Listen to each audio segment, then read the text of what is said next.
The kitchen smelled of turkey and orange peel. Thomas stood at the sink, rinsing the heavy oval dishes one at a time, the ones that came out of the cupboard once a year. 2 baskets of plates were already humming in the dishwasher. A third was waiting on the counter next to a sweet potato dish and an empty pecan pie pan. Outside, it was empty and dark. The small street in their western Illinois town was deserted by 9 o'clock. The cars with guests had long since left, the children from the house next door had stopped running, and the wind was blowing dry leaves across the asphalt. Sharon went upstairs to take a shower. The sound of running water came from the stairs. Thomas turned off the faucet, took off his rubber gloves, and picked at a sticky pie crumb lodged in the joints of the countertop with his fingernail.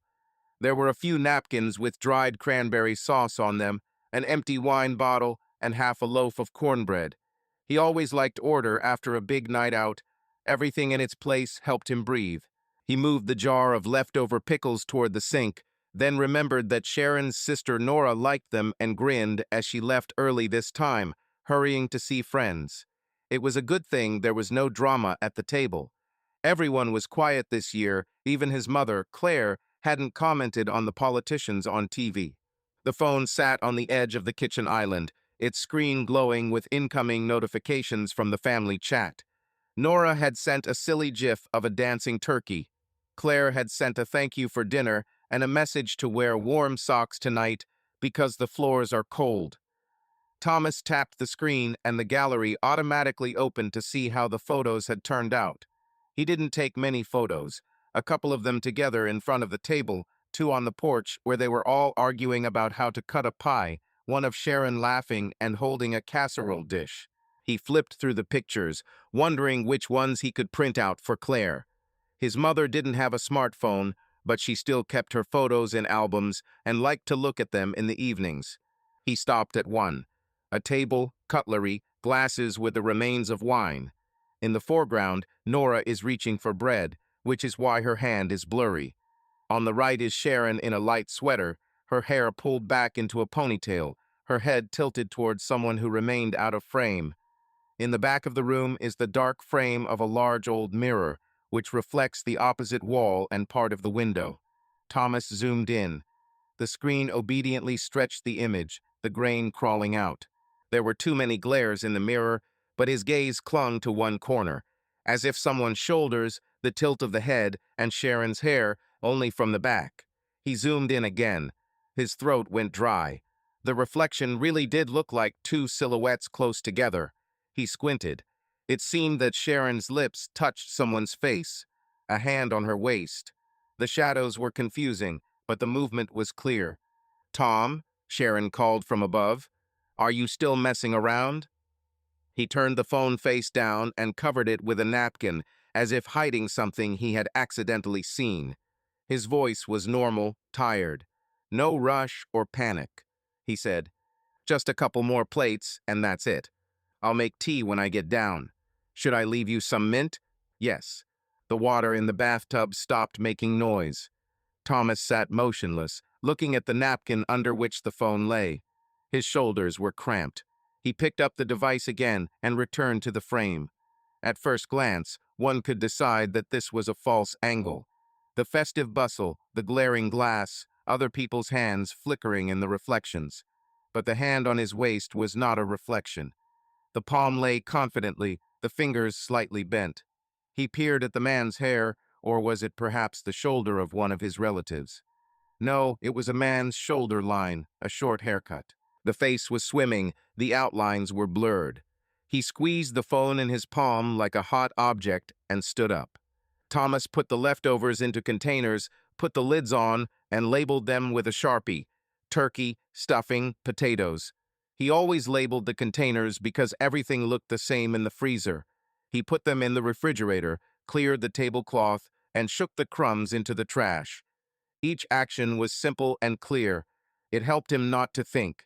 He went back to his phone several times, zoom in, zoom out, look at the next frame, go back. In other pictures, the mirror had not been visible in its entirety, but in this photo, it had captured a corner of the room where no one usually sat. Sometimes mirrors reveal things that no one intended. He found himself thinking that and turned away from the screen. Sharon came down in her robe, the belt tied tighter than usual. Her hair was damp, the smell of shampoo mingling with the cinnamon scent from the candle on the windowsill. She glanced at his pile of containers and smiled. "You've done half the work for both of us again. Thank you. Did Mom write?" "I wrote," he replied. "I said the pie was the best in 10 years. "That's what your mother always says when she has a second piece," said Sharon, and went to put the kettle on. Thomas nodded. He felt like every little thing was becoming significant, as if the right tone of voice or the right look could give away what he saw. He tried to switch. "How do you like Nora today?" "Calm. No fire." "She's tired. They're closing down the block at work," Sharon said, taking tea bags out of the jar. "And anyway, it's a good thing no one argued. Last year, I thought your mom would leave before dessert." "There were more people last year." She nodded. She put the bags into the mugs and asked, "Do you want sugar?" "No." They were silent as the kettle made its noise. It was a common sound that always seemed pleasant on evenings like this. Thomas tried to listen only to it, but his gaze fell on the phone again. Sharon noticed. "What is it?" "A photo. Show me what you got." "Later," he said quickly. "I haven't figured it out yet." "Give me at least one. I'll send it to our chat," she insisted softly in her usual tone. "Your mom is watching, and ours wants it too." He turned the screen towards her and showed her a picture of everyone standing with their glasses raised. He had chosen a safe frame in advance, where the mirror was not visible. Sharon zoomed in and smiled. "This one worked. Send it to Nora.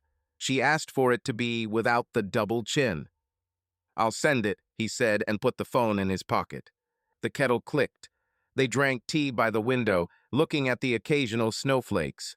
The conversation was about trivialities, that they needed to go get some light bulbs tomorrow, that Claire had left a scarf, that the trash needed to be taken out early because there would be a lot of bags on Friday. Thomas answered the questions, listened, and took notes. Nothing in Sharon's behavior seemed unusual. She was calm, warm, and did not avoid his gaze. He tried to ask as usual, "Are you tired?" "Very." But it turned out to be a good day. She finished her tea and pulled her knees up on the chair. "You're a good boy for taking over the kitchen. I wouldn't have been able to handle it." "Nothing," he said. He remembered taking this picture. He was standing at the end of the table, holding up his phone, saying to everyone, "Look at this." Some were joking, some were still chewing. He couldn't remember exactly who was standing next to Sharon at that moment. Logically, Nora should have been there. But Nora was in the foreground, reaching for the bread with a blurry hand. Who was out of frame, closer to the wall? Among the guests was Adam Coulter, an old acquaintance, Nora's classmate, now a lawyer at a local firm. He came with a bottle of wine and joked about tax holidays. Thomas didn't note where he sat. At the end of the evening, Adam had a long conversation with Claire about making a will. Thomas remembered these phrases because Claire always tensed up at such topics. He pressed his lips together. He stopped. He stopped making chains. It was a dangerous habit, and he knew it about himself. Sharon noticed that he had gone silent and asked, "Everything is fine?" "Yes. I'm just wondering how much food we have left. We'll have to eat all week." "I don't mind," she said. "Everyone at work will complain about overeating, but I'll just take a container and not stand in line." She smiled. He nodded. There was a lingering sense of awkwardness inside. It was like he was standing on the edge of a conversation no one wanted to have. But starting it now felt wrong. Too easy to ruin the rest of the day. Too few facts. The picture could be explained. He pulled out his phone again, but didn't open the photo. He went into the chat with Claire and sent a safe snapshot, captioning it, "Everyone here, everyone well fed." He set his phone to silent. Together, they turned off the light in the kitchen and went upstairs. In the bedroom, Sharon lay down on the edge of the bed, set the alarm clock, and turned to him. "Should I turn on the humidifier?" "Turn it on." The hum of the small box filled the room. Thomas sat on the edge of the bed, took off his socks, and put his phone on the nightstand. He lay there and thought about the mirror. The mirror had been hanging in the dining room since Aunt Sharon's time. A massive frame, darkened glass. Many times they wanted to take it down for restoration, but they never did. Sometimes it reflected guests, dishes brought in, neighbors' children dropping in for a treat. Today it caught a moment that was not intended for strangers' eyes. Or so it seemed to him. Maybe it's just a coincidence, he thought. Maybe it's the angle and the glare. Maybe it's the hand on the back of the chair instead of on the waist. Maybe it's the shadow of the lamp. He listed possible explanations, like lists for students before a test. The lists were calming. "What are you thinking about?" Sharon asked in the darkness. "About school," he answered quickly. "We're starting a section on the Civil War. We need to figure out how to explain the reasons more simply. The kids are getting tired." "You'll find out," she said, and her voice sounded without doubt. "You're a good teacher." He thanked her and turned over. The dim light of the street fell from the ceiling. He listened to Sharon's breathing, counting her inhales and exhales, then losing count, then starting again. His mind kept returning to the same place. He imagined asking tomorrow, "Who was standing next to you when I took the picture?" In his head it sounded harsh, even if he added, "just curious." He winced. Better to wait. Tomorrow morning, with a fresh mind, he would look at the picture again on the computer. Sometimes the phone screen is distorted. It would be clearer on the big screen. He knew it wasn't a technical problem, but he allowed himself this version. It would make it easier to fall asleep. He woke up in the night with a dry mouth. He went to the kitchen and drank water from a tall glass cup. In the darkness, the house was quiet and strange. He turned off the light and stood by the window. There was a thin layer of snow outside, the streetlights making it whiter. A garland was blinking on the house next door. Someone had already started preparing for Christmas. He thought about how this year he should not take the boxes out of the garage at the last minute. He walked away from the window, returned to the nightstand, and finally opened the photo. He looked at it again. Same angle, same line of shoulders, same hand. He found himself wanting to zoom into pixels, as if that would give him an answer. There was no answer. There were dots and squares, from which his brain assembled a shape. In the morning, the smell of coffee filled the house. Thomas woke up before the alarm, pulled on an old sweatshirt, and went downstairs. Sharon was already standing by the coffee maker in jeans and a sweater. She looked more cheerful than usual after family evenings. She turned around and said, "Good morning. I thought I'd stop by the drugstore today to pick up some vitamins. Do you need anything?" "Batteries for the remote," he replied, "and printer paper if we have any on the way." "I'll take it." She poured coffee into 2 mugs and handed him one. He took a sip. Hot, bitter. It helped him concentrate. He opened his laptop on the kitchen table and moved the photo from his phone. His fingers moved confidently. He zoomed in on the desired fragment. On the large screen, the outlines became more distinguishable. Not perfect, but clearer. The alien face remained out of focus, but the jawline was male. The palm was still on the waist. He inhaled and exhaled. He saved the photo separately, gave it a neutral file name so it would not be conspicuous. "What are you watching?" Sharon asked. "Photo. I'm thinking of printing it out for my mom." "Good idea." She kissed him on the cheek, briefly, habitually, and walked toward the front door, where her bag was. At that moment, a simple solution flashed through his mind. Ask now. Say, "This shot is strange." Show her the photograph, suggest they look at it together. But he stopped. He needed to make sure he wasn't making this up. He had a tendency to dwell on details and make assumptions. Years ago, he had been walking in circles of assumptions and worries, and it was hard to get out of them. Now, he wanted to walk carefully. "I'll be back by lunch," Sharon said. "I need to stop at Target for some gift wrap. They're having a sale." "Fine." The door closed. The house grew quieter. Thomas sat back down. He opened the editing program and moved the sharpness and contrast sliders. The frame of the mirror became darker, the reflection a little clearer. He made a copy of the photo and saved both versions. Then he forced himself to put the laptop down because he could be stuck here all day. He opened the notebook with lesson plans, figured out what resources to give the children so as not to overload them with dates. He wrote a list, but the thought of the mirror sat in the back of his mind like a quiet siren that would not turn off. By midday, he knew there was no point in hiding the question from himself. He took out his phone and took a picture of the exact part of the screen where the arm and shoulder line were visible. Then he put the phone in his pocket. He wasn't going to send that fragment to anyone. He just wanted it to be handy so he wouldn't have to open the entire file every time. It was like a copy of a key, easier to carry. Before heading over to Claire's to pick up the scarf he'd left behind, he pulled his heavy coat out of the closet and checked the pockets. He found a week-old supermarket receipt, Adam Coulter's folded business card, and an old napkin with a window fitter's number written on it. There were 100 ways Adam's card had ended up in the pocket. He often left his contact information when he helped with the arrangements for his neighbors. Thomas looked at the number and put the card back. He wasn't going to call him. He had no right or basis for it. Not yet. He stepped out onto the porch, took a breath of cold air, and closed the door. The garrison snow still clung to the grass. The mailbox door creaked open as the postman placed a thin advertising brochure down. Thomas ran his hand along the railing and walked down to the car. The walk to his mother's house took 10 minutes. He turned on the radio where they were talking about Black Friday discounts and tried to listen to the host. His eyes caught garlands on the windows, signs with sales, people with paper bags. A typical Friday after the holiday.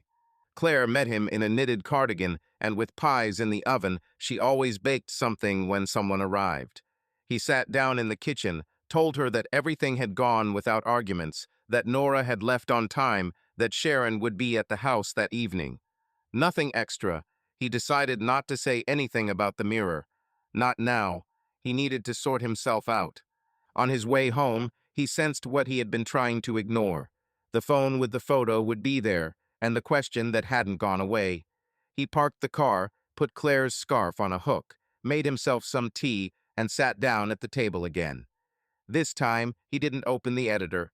He simply placed the frame, printed on plain paper, in front of him. He had managed to send it to the printer before leaving, although he hadn't planned on it. The paper was matte, the details were rough, but enough. He looked at those shadows and knew there was no turning back. Even if it was a mistake, he had seen it. Even if it was a coincidence, it was recorded. He put the sheet of paper in the file and closed the cabinet. It was empty and noisy inside at the same time. He stood up, walked into the living room, and turned on the TV to a replay of the football match. The commentators spoke confidently and loudly. It filled the space. That night, he woke up again. This time, the phone on his nightstand blinked briefly a text from Nora. "Send me some pictures where I don't look like I did on Monday." He smiled, picked up his phone, and sent her a group shot. His fingers paused over the other picture, but he said nothing. He switched his phone to airplane mode and lay back down. He thought about the simple things that made a house work, the car that needed to be serviced soon, the light bulbs he'd told Sharon about, next week's classes, and how he'd look at the photo again in the morning, without the confusion that the holiday had brought, and decide what to do next. On Friday, school greeted us with the noise of the hallways and the smell of cleaning products. Students brought in leftover pies in plastic containers, shared discounts, and argued over where the cheapest TVs were. Thomas arrived early to print out worksheets on the causes of the Civil War and sat at his desk in the empty classroom. He turned on his computer, but the first thing he did was open not a lesson plan, but a folder of photographs. On the big monitor, the picture looked sharper. He zoomed in on the mirror, moved the sharpness slider, removed noise, and returned contrast. The reflection was a complex mixture of glare from the lamp and shadow from the curtain. But even with this mixture, one thing remained: the movement of two people, too close for a friendly gesture. A palm on the waist, the jawline of the second silhouette. Thomas made a copy of the file, saved it under a neutral name, and closed the program. He turned his attention to his work. In the first lesson, the kids were relaxed, answering honestly and sometimes too quickly. Thomas brought up a map and began explaining how the economic differences between North and South had been building up for decades. One student, Brian, asked if it could all come down to money and power. Thomas said, "To put it simply, yes. But behind these words, there are always people whose decisions affect families and neighbors. It is important to remember this." He heard his own words and concentrated on the board. Inside, he had another topic anyway, and he didn't like it when personal things overlapped with explanations for the class. During recess, he walked into the staff room. Lisa Harper from English was sitting by the window, stirring yogurt and typing a message to someone. She looked up. "Did you survive Thanksgiving?" "Yes. Calm down. Family, turkey, cleaning the kitchen until night." "Classic," she smiled. "My nephew broke a dish, but at least no one was angry." Thomas poured himself some coffee from the thermos, sat down opposite, took out a worksheet, but couldn't be distracted. He said, "Do you have any advice on the photos? I need to tighten one up. I took the wrong angle, too many glares." "Photos has a definition filter and a noise reduction filter," Lisa replied. "And try playing with shadows. Sometimes reflections become clearer." "Thank you." "What kind of picture is this?" she asked lightly. "Family. I want to print it for my mom." Lisa nodded and returned to the phone. Thomas felt grateful that she didn't ask more. Around lunchtime, he went outside for a walk around the building. The asphalt was dry, the air smelled of frost. He walked past a basketball court where two high school kids were trying to dunk a ball from the middle and stopped at the parking lot. Phrases from home kept running through his head. "I'll show you later. I'll send it to Nora. I'll get some printer paper." It all sounded normal, but the photo didn't disappear. After class, he stopped at Staples. The Friday crowd was lugging boxes of toys and extension cords. Thomas picked up a pack of matte photo paper, went to the self-service kiosk, and inserted a flash drive. He didn't print the entire frame.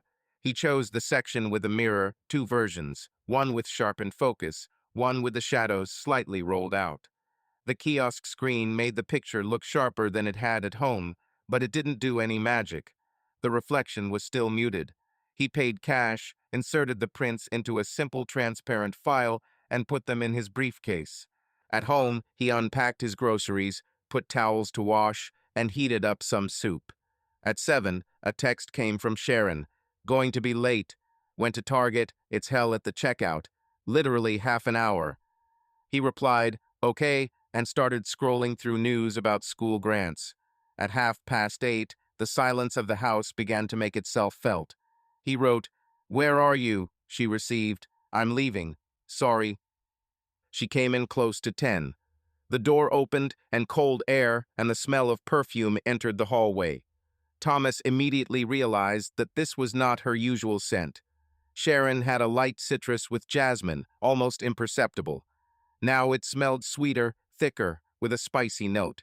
She took off her coat, hung up her scarf, and smiled. "Sorry for the delay. The parking lots are full, the ticket counters too. I stood in line for 30 minutes. Have you eaten?" "Soup. There are some leftovers. Would you like some?" "No, I ate a candy bar in the car." She ruffled her hair and threw it back. "I'm exhausted. How are you?" "Fine." He came up to her, kissed her cheek. The scent of perfume was closer than the coat. He kept his face neutral. "What did you buy?" "Gift paper, tape, batteries for the remote, vitamins." She showed the bag. "I also got candles on sale. They smell like apples. Shall we try them?" "Let's do it tomorrow." They went into the kitchen. Sharon put the kettle on and got out a mug. Thomas sat down at the table, placing his palms on the countertop so as not to touch the pocket with the prints. He watched her move the bags she had bought aside and tried to decide whether it was worth talking about the photo now. He asked something else. "Who was sitting next to you yesterday when I was taking pictures at the table?" Sharon opened the cupboard, took out the tea. She turned around. "Yesterday, looks like Nora or Adam. We were sitting close." "What's the question?" "I'm thinking about printing the frame. I'm deciding where to cut," he said without emotion. If someone got in badly, it's better to cut them out. She nodded. Then cut me off on the right. I'm chewing something there. The kettle hummed. She poured water and sat down opposite. Your mother called, Sharon said. She thanked me for dinner. She said we should leave the mirror in the dining room alone, 'cause it remembers our ancestors. She said it straight out. I know, he replied. She likes that we have something old. Of course, she smiled. She cried sweetly when you put on that old album. He nodded, looking into the mug. Inside, it was calm and tense at the same time. He took a sip and asked, What do you smell like? With what? She was surprised and looked at herself. They put new samples at Target by the checkout. I sprayed it on my hand. If I don't like it, I'll wash it off. It's just unusual, he said. I didn't plan to change the scent. She sipped her tea. If it irritates me, I'll put it away in the shower. No need, he said calmly. They discussed bills to pay and presents for their nephews. The conversation did not jump or stumble, but Thomas had the feeling that they were walking on a narrow path and not looking around. He did not open the topic again. They turned out the light and went upstairs. Sharon lingered in the bathroom. He heard the water. The smell of new perfume disappeared. When the house was quiet, Thomas returned to the study. He closed the door and turned on the desk lamp. He took out the prints and placed them on the table. On the paper, the reflection seemed even heavier than on the screen. But one detail caught the eye, the position of the hands. This was not a hug between relatives when they met. This was a short, confident gesture.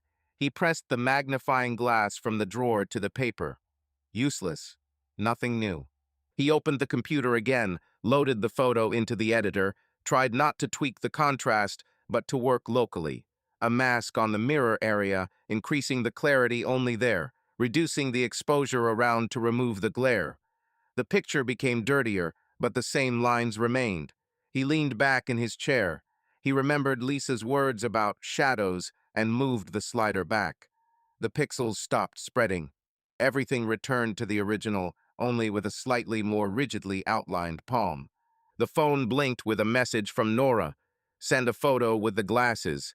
And where I'm reaching for the bread, but you can cut off the elbow. He sent it. Nora wrote a minute later. Did yours print out for Claire? He replied.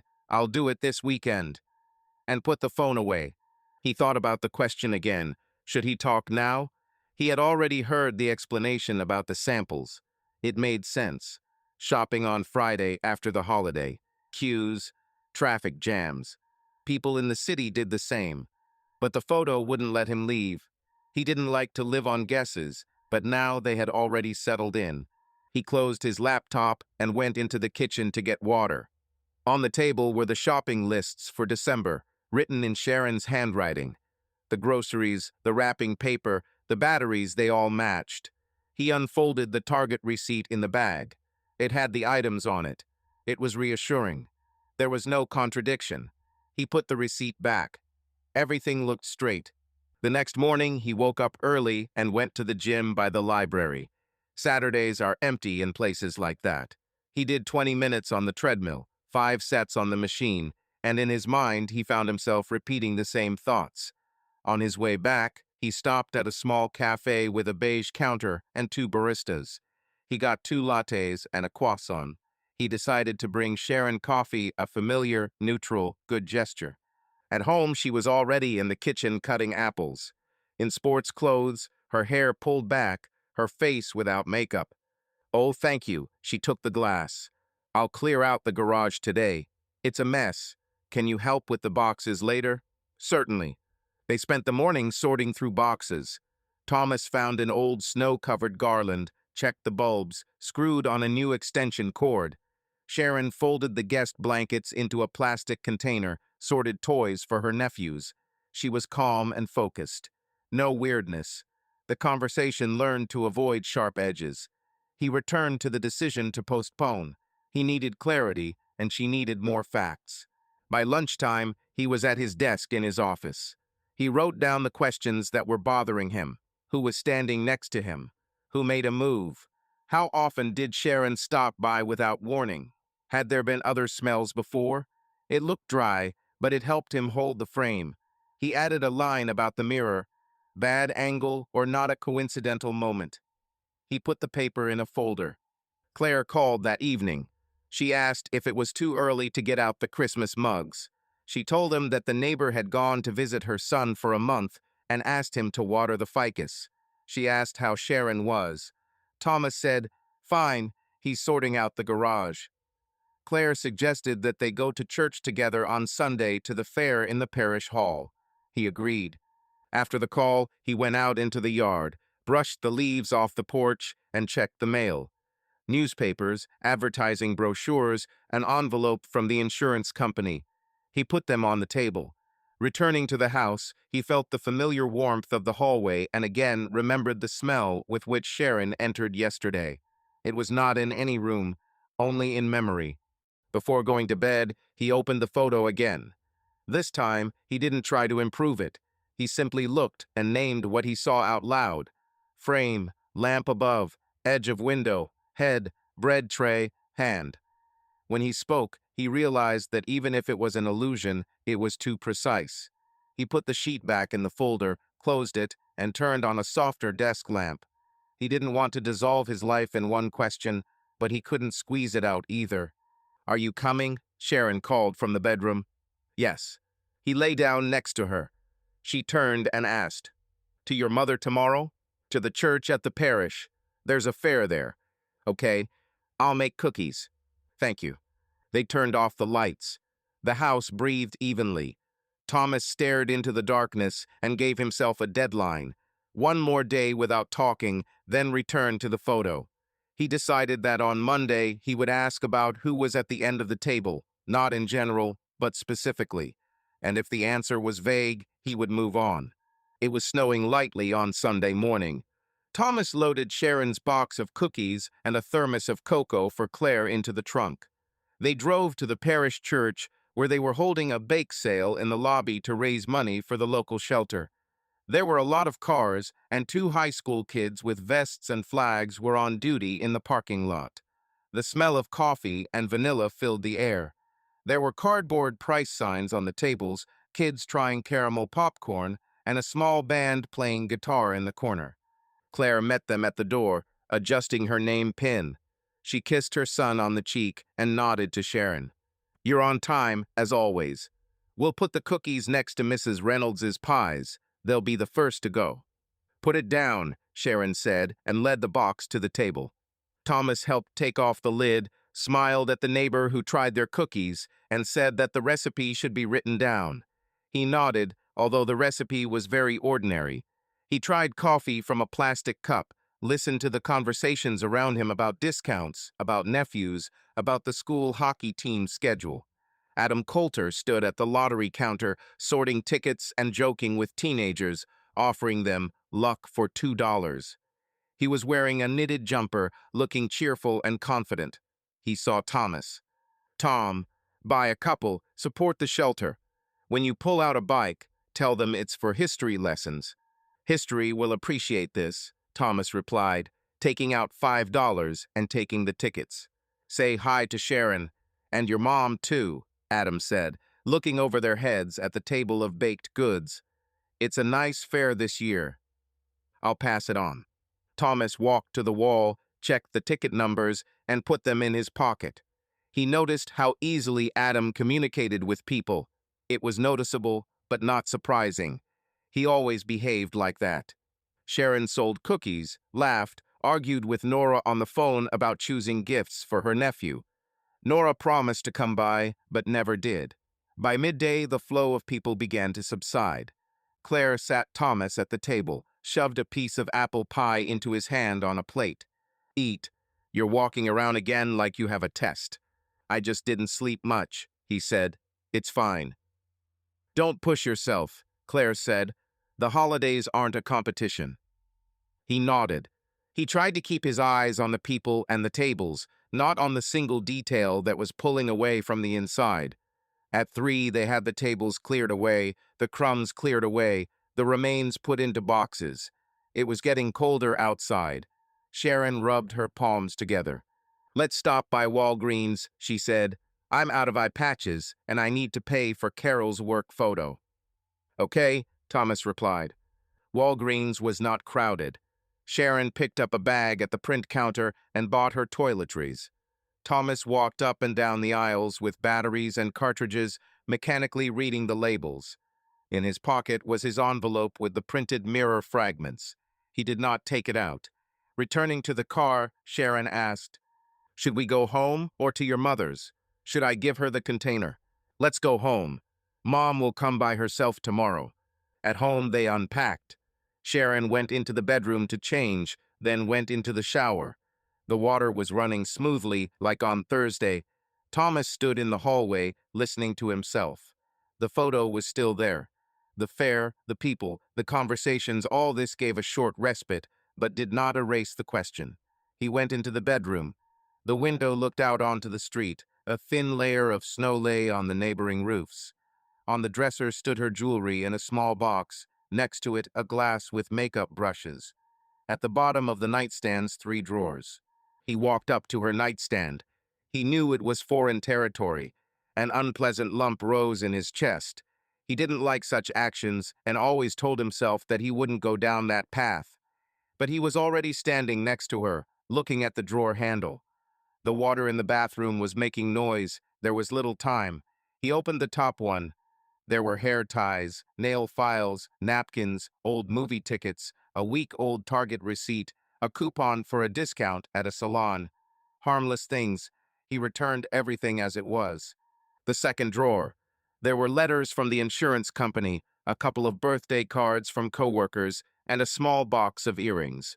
In the corner was a thin, soft cover notebook. Not new. The cover had a faded inscription of their school team, a jumping lynx, and the name of their high school. On the left was a bookmark stuck out with a sheet of post-it notes. Thomas picked up the notebook. On the first spread were neat teenage letters. Sharon Lambert, 11th grade, 1999 to 2000. He froze. The water in the bathtub continued to make noise. He sat on the edge of the bed and opened it to where the bookmark had been. The page was written diagonally, as she did when she was in a hurry. The date was April 2000. Her handwriting was straight, without flourishes.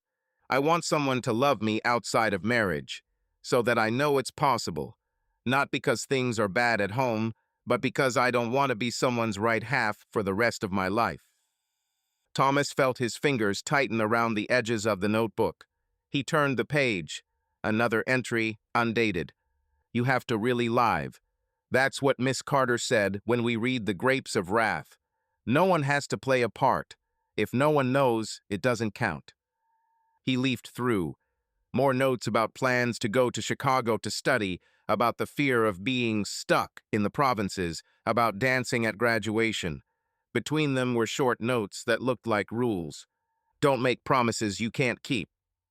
Don't forget that life is not only about family. When everything is too right, you want to leave the room." He took a deep breath. The water in the bathroom grew quieter, then louder again. She must have turned the shower on harder. He flipped forward. There were lists of books, song quotes, names of classmates. Nothing special. He went back to the first entry. The phrases were too direct. Thomas tried to find age in them, a teenage pose, a desire to appear bold. But they didn't look like bravado. More like statements you return to test yourself.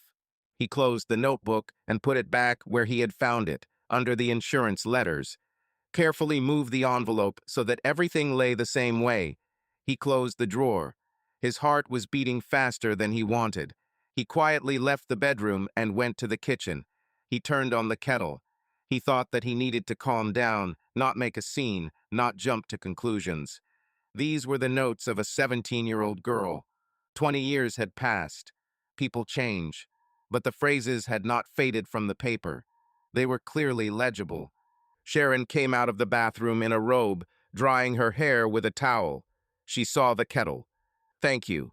Will you make me a green one?" "I will do it." He took out the tea bags and poured water. She sat down on a stool and ran her hand over the tabletop, as if checking for crumbs. "I was thinking of calling Sarah this week about her uncle. He's still in the nursing home, She needs help with the paperwork.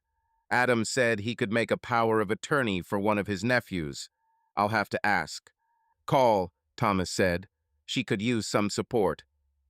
Are you okay? She asked, looking him straight in the eye. You're quiet today. I'm tired. The fair is noisy. Yeah, she took a sip and smiled. But it was nice. Even Adam looked decent with those tickets. He's decent looking, Thomas said, cutting himself a slice of bread. He knows how to talk to people.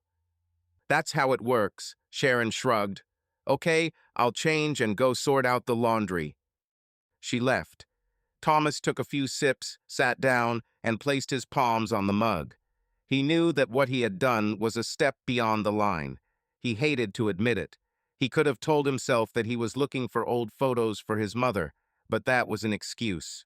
He opened the drawer because he wanted to find something that would explain the picture, and he found something else: ideas on which a person can base decisions.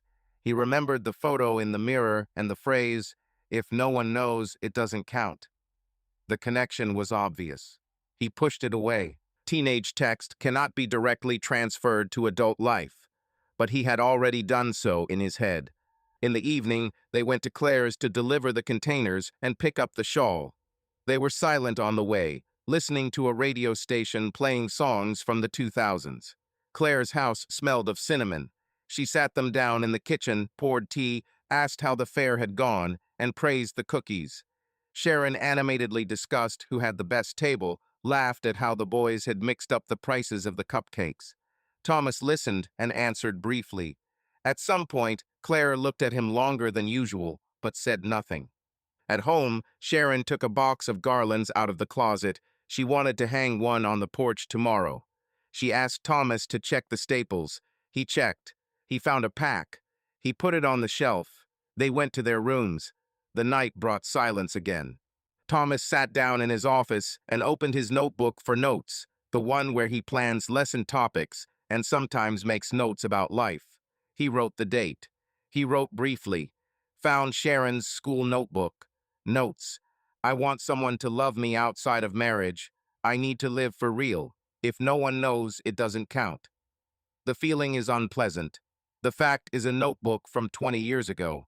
The solution is not to talk about it now. To observe, not to cross the line further. He put the pen down. He sat. Then he finished writing. I don't want to return to a state where guesses are stronger than facts. To test myself. He turned off the lamp and went into the bedroom. Sharon was already lying down, scrolling through her phone. He lay down next to her. She put the phone on the nightstand and asked, We're having dinner at Dina's next week. Can you make it? They want to do a modest gift exchange.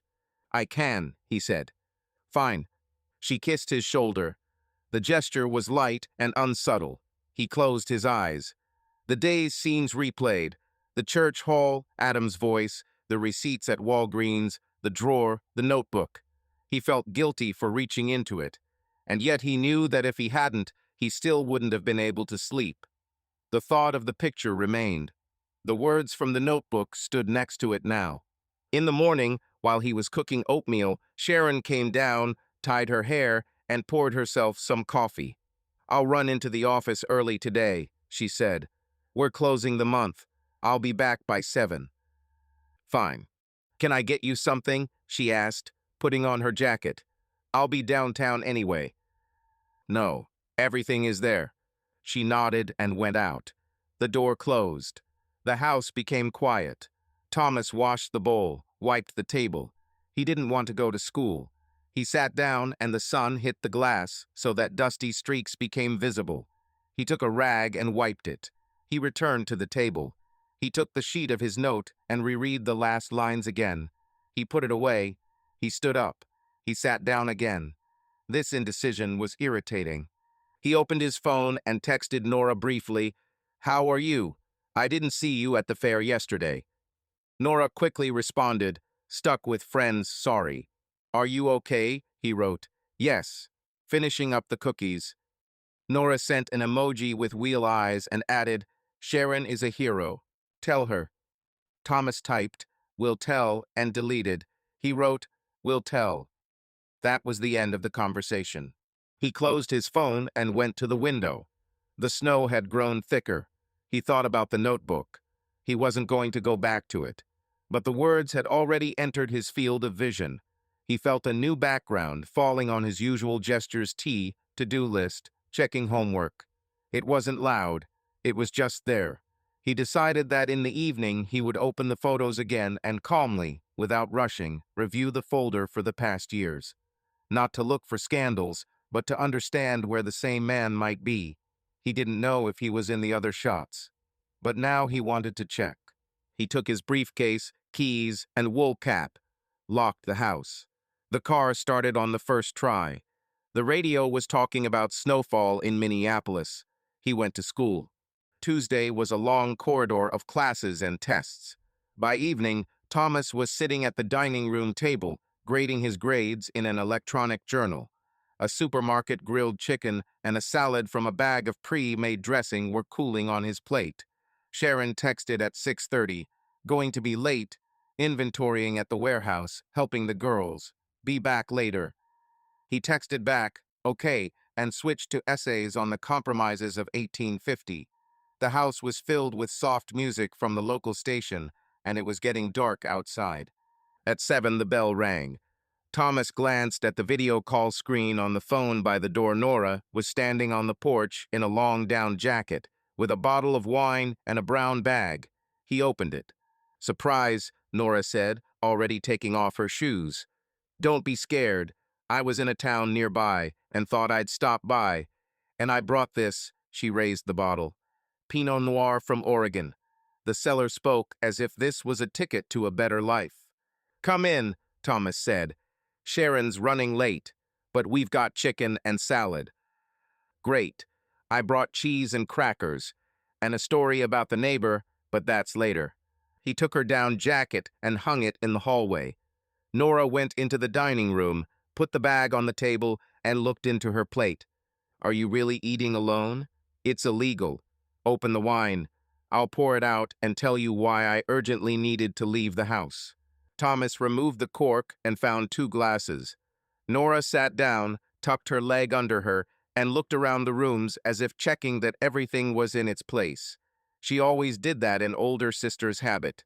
So, she said, and laid out the cheese. "My neighbor Jenny decided that the cat can live on the balcony at any time of year. I told her what everyone thinks. She was offended. I left so as not to continue. That's my whole adventure." Thomas smiled. "And that's why you brought wine. For this, and for the sake of conversation. You're always at school, and I only see you on holidays. By the way," she nodded at Thomas's phone, "Sharon sent me a list of gifts for the nephews.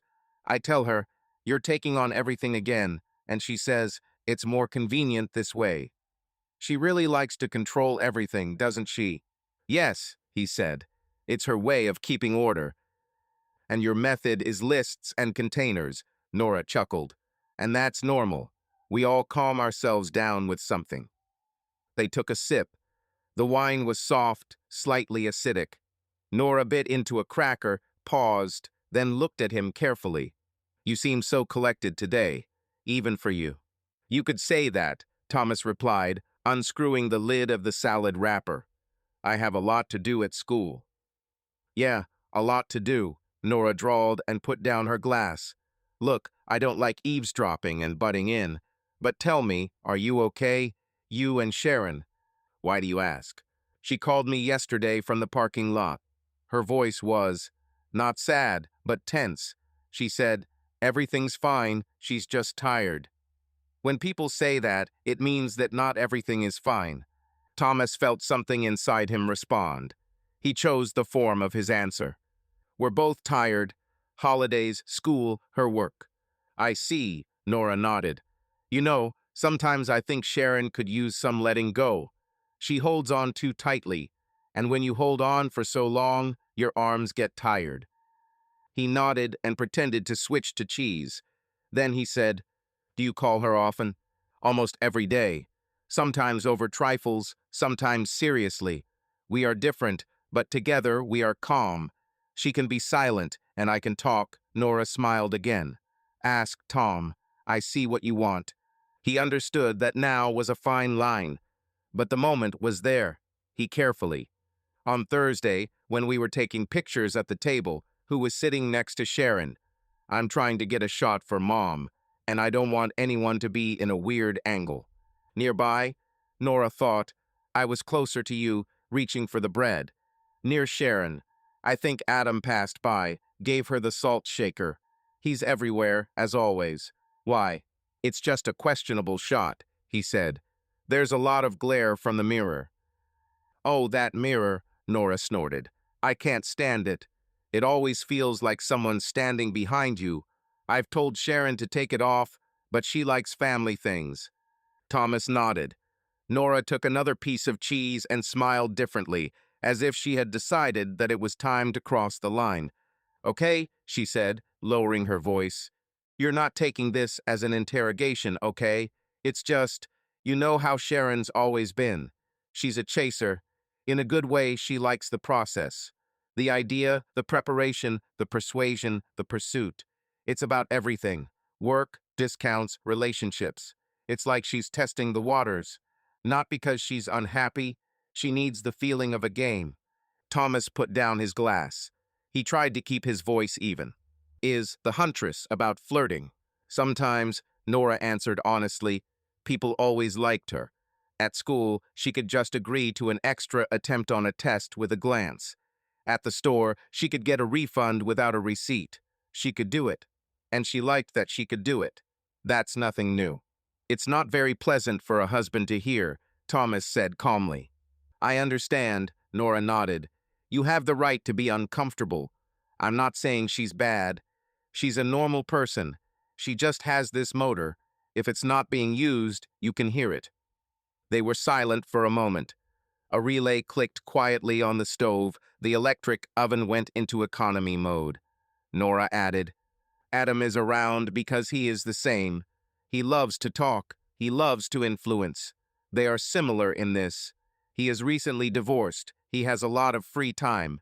He is one of those who immediately finds something to fill the void. Thomas heard divorced and nodded, even though he knew it. He asked, Do you think they? Nora raised her palm. I don't think so. I don't want to think so.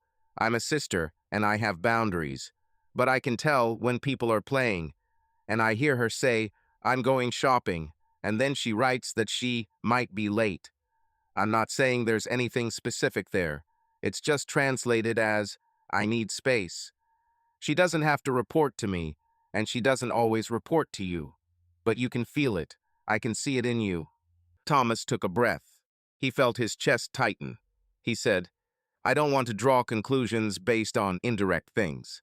That's right, Nora replied, but you can't ignore it either. You're smart. Watch how she comes back, how she talks, what she brings home, what she forgets. All without paranoia. Just watch. I'm looking, he said. Nora looked at him and quickly changed the subject. By the way, are they finally fixing the ventilation in the old wing at your school? I read on Facebook from parents that the children are freezing. They're fixing it, he replied. He realized that she had deliberately ended the conversation, and he was grateful. They talked a little more about nephews and gifts. Nora told a funny story about how her boss had mixed up a personal chat with a company one and sent shopping lists there. They laughed. They laughed a little forced, but they laughed anyway. The wine helped. At 8:20, a text came from Sharon. On my way. The drive is a nightmare. Do we have Nora? Thomas wrote. Yes. Sharon replied, cool. 10 minutes later, the door slammed. I'm as hungry as an intern on her first day, Sharon said from the doorway, waving her arms to warm herself. Hi, sister. What a stroke of luck. Did you save the evening? I saved my neighbor's cat by leaving, Nora replied, and you by not finishing your cheese. Sharon hung up her coat, walked into the dining room, kissed Thomas on the temple, casually, calmly. She sat down and poured herself some wine. Thomas caught a familiar scent, her usual scent, without sweet notes. For some reason, this calmed him down. What did you discuss? She asked. Presents for the nephews and ventilation at Tom's school, Nora answered without pause. And I told you about Jenny. She should stay away from the balcony. Oh, Jenny, said Sharon. She looks like the kind of person who can get offended by air. Absolutely, Nora nodded. By the way, when is Dina's dinner?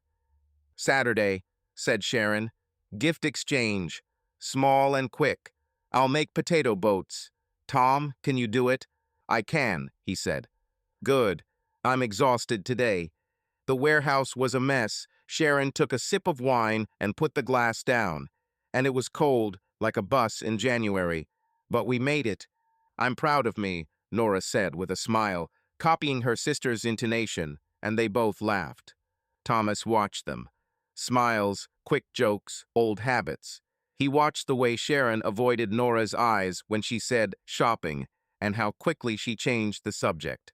It seemed significant to him, but he said nothing. Nora got up at 9. I have to go. If I stay for another drink, I'll sound like a man who's just been to the dentist at the meeting tomorrow. Tom, thanks for dinner. She nodded at the empty containers. Sharon, call me in the morning. I've got an idea I want to test out for a gift for my mom. I'll call, Sharon said and hugged her tightly. At the door, Nora moved closer to Thomas so that her sister wouldn't hear and quietly said, Take care of yourself. And look at the facts. Not at fear. Got it, he replied. When Nora left, Sharon collected the plates, carried them into the kitchen, and turned on the water. Thomas stood nearby, handing her clean plates. She said, Sorry I'm late. I really worked like an idiot today. It's all right, he said. Nora unexpectedly saved the evening. She loves to save, especially other people's lives when she doesn't want to touch her own, Sharon said, but without malice. They finished cleaning. In the living room, Sharon sat down on the sofa and took off her shoes. It's written all over your face that you want to ask something. Ask. Thomas sat on the edge of his chair. He knew he could stab her now, and he knew it wouldn't solve anything. He chose neutral. Do you see Adam often? He was active at the fair, and Nora said that he hangs out a lot after the divorce. We all see him. He helps half the city with paperwork, Sharon said. I don't meet with him separately, if that's what you're getting at. I'm asking, he said calmly. I know, she nodded and looked away. I'm tired of talking about this with different people. It seems like everyone has an opinion on how I should live my life. But okay, if you need me to, I'll tell you. I'm not dating Adam. Thomas nodded. He heard the wording and noted the distance between the words and the tone. He didn't probe further. Shall we go to bed? She asked after a minute. Let's go. That night, he opened his notebook and wrote, Nora, Sharon is a hunter. She needs to play shopping, sometimes means need space. Noted Sharon's reaction to the word shopping. Said, I'm not dating Adam. No details. Then added, keep calm. Check consistency of words and actions. Don't push. Before turning out the light, he looked at his list of questions again. Now there was a new line. Ask Nora separately what she saw and what she imagined. But not now. Now was enough. On Wednesday, Thomas stayed at school after his last period. The hallways were empty, except for a janitor pushing a cart and a ball rattling somewhere in the gym. He closed his online journal, but didn't turn off his computer. He opened Google Photos and typed Thanksgiving, then July 4th, fundraiser, church, family dinner. The system pulled up photos from the last 3 years. He created an album called Reflections and began dragging everything that had glass, display cases, windows, and metal surfaces in the frame. The first was last year's Thanksgiving, a communal table with windows with thin white frames to the left. He zoomed in. In the glass on the left, he and Sharon are apart from everyone else. She's leaning toward someone, a man's shirt is visible in the frame, a dark collar. No faces, but shoulders are close. Thomas saved the frame, marking it as Window 1. The next one is a summer grill near Dina's house. People are around the grill, metal trays with potatoes are on the table. A horizontally cut scene is reflected in the tray lid.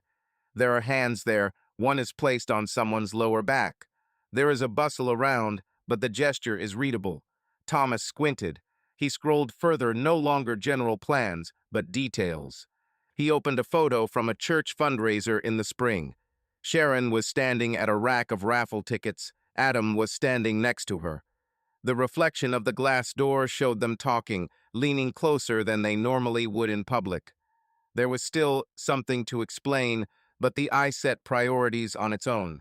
He took an old-school magnifying glass from a drawer in the classroom, the one he used in source studies, and brought it to the screen, a silly gesture, but his hand did it. The reflections were clearer on the big screen.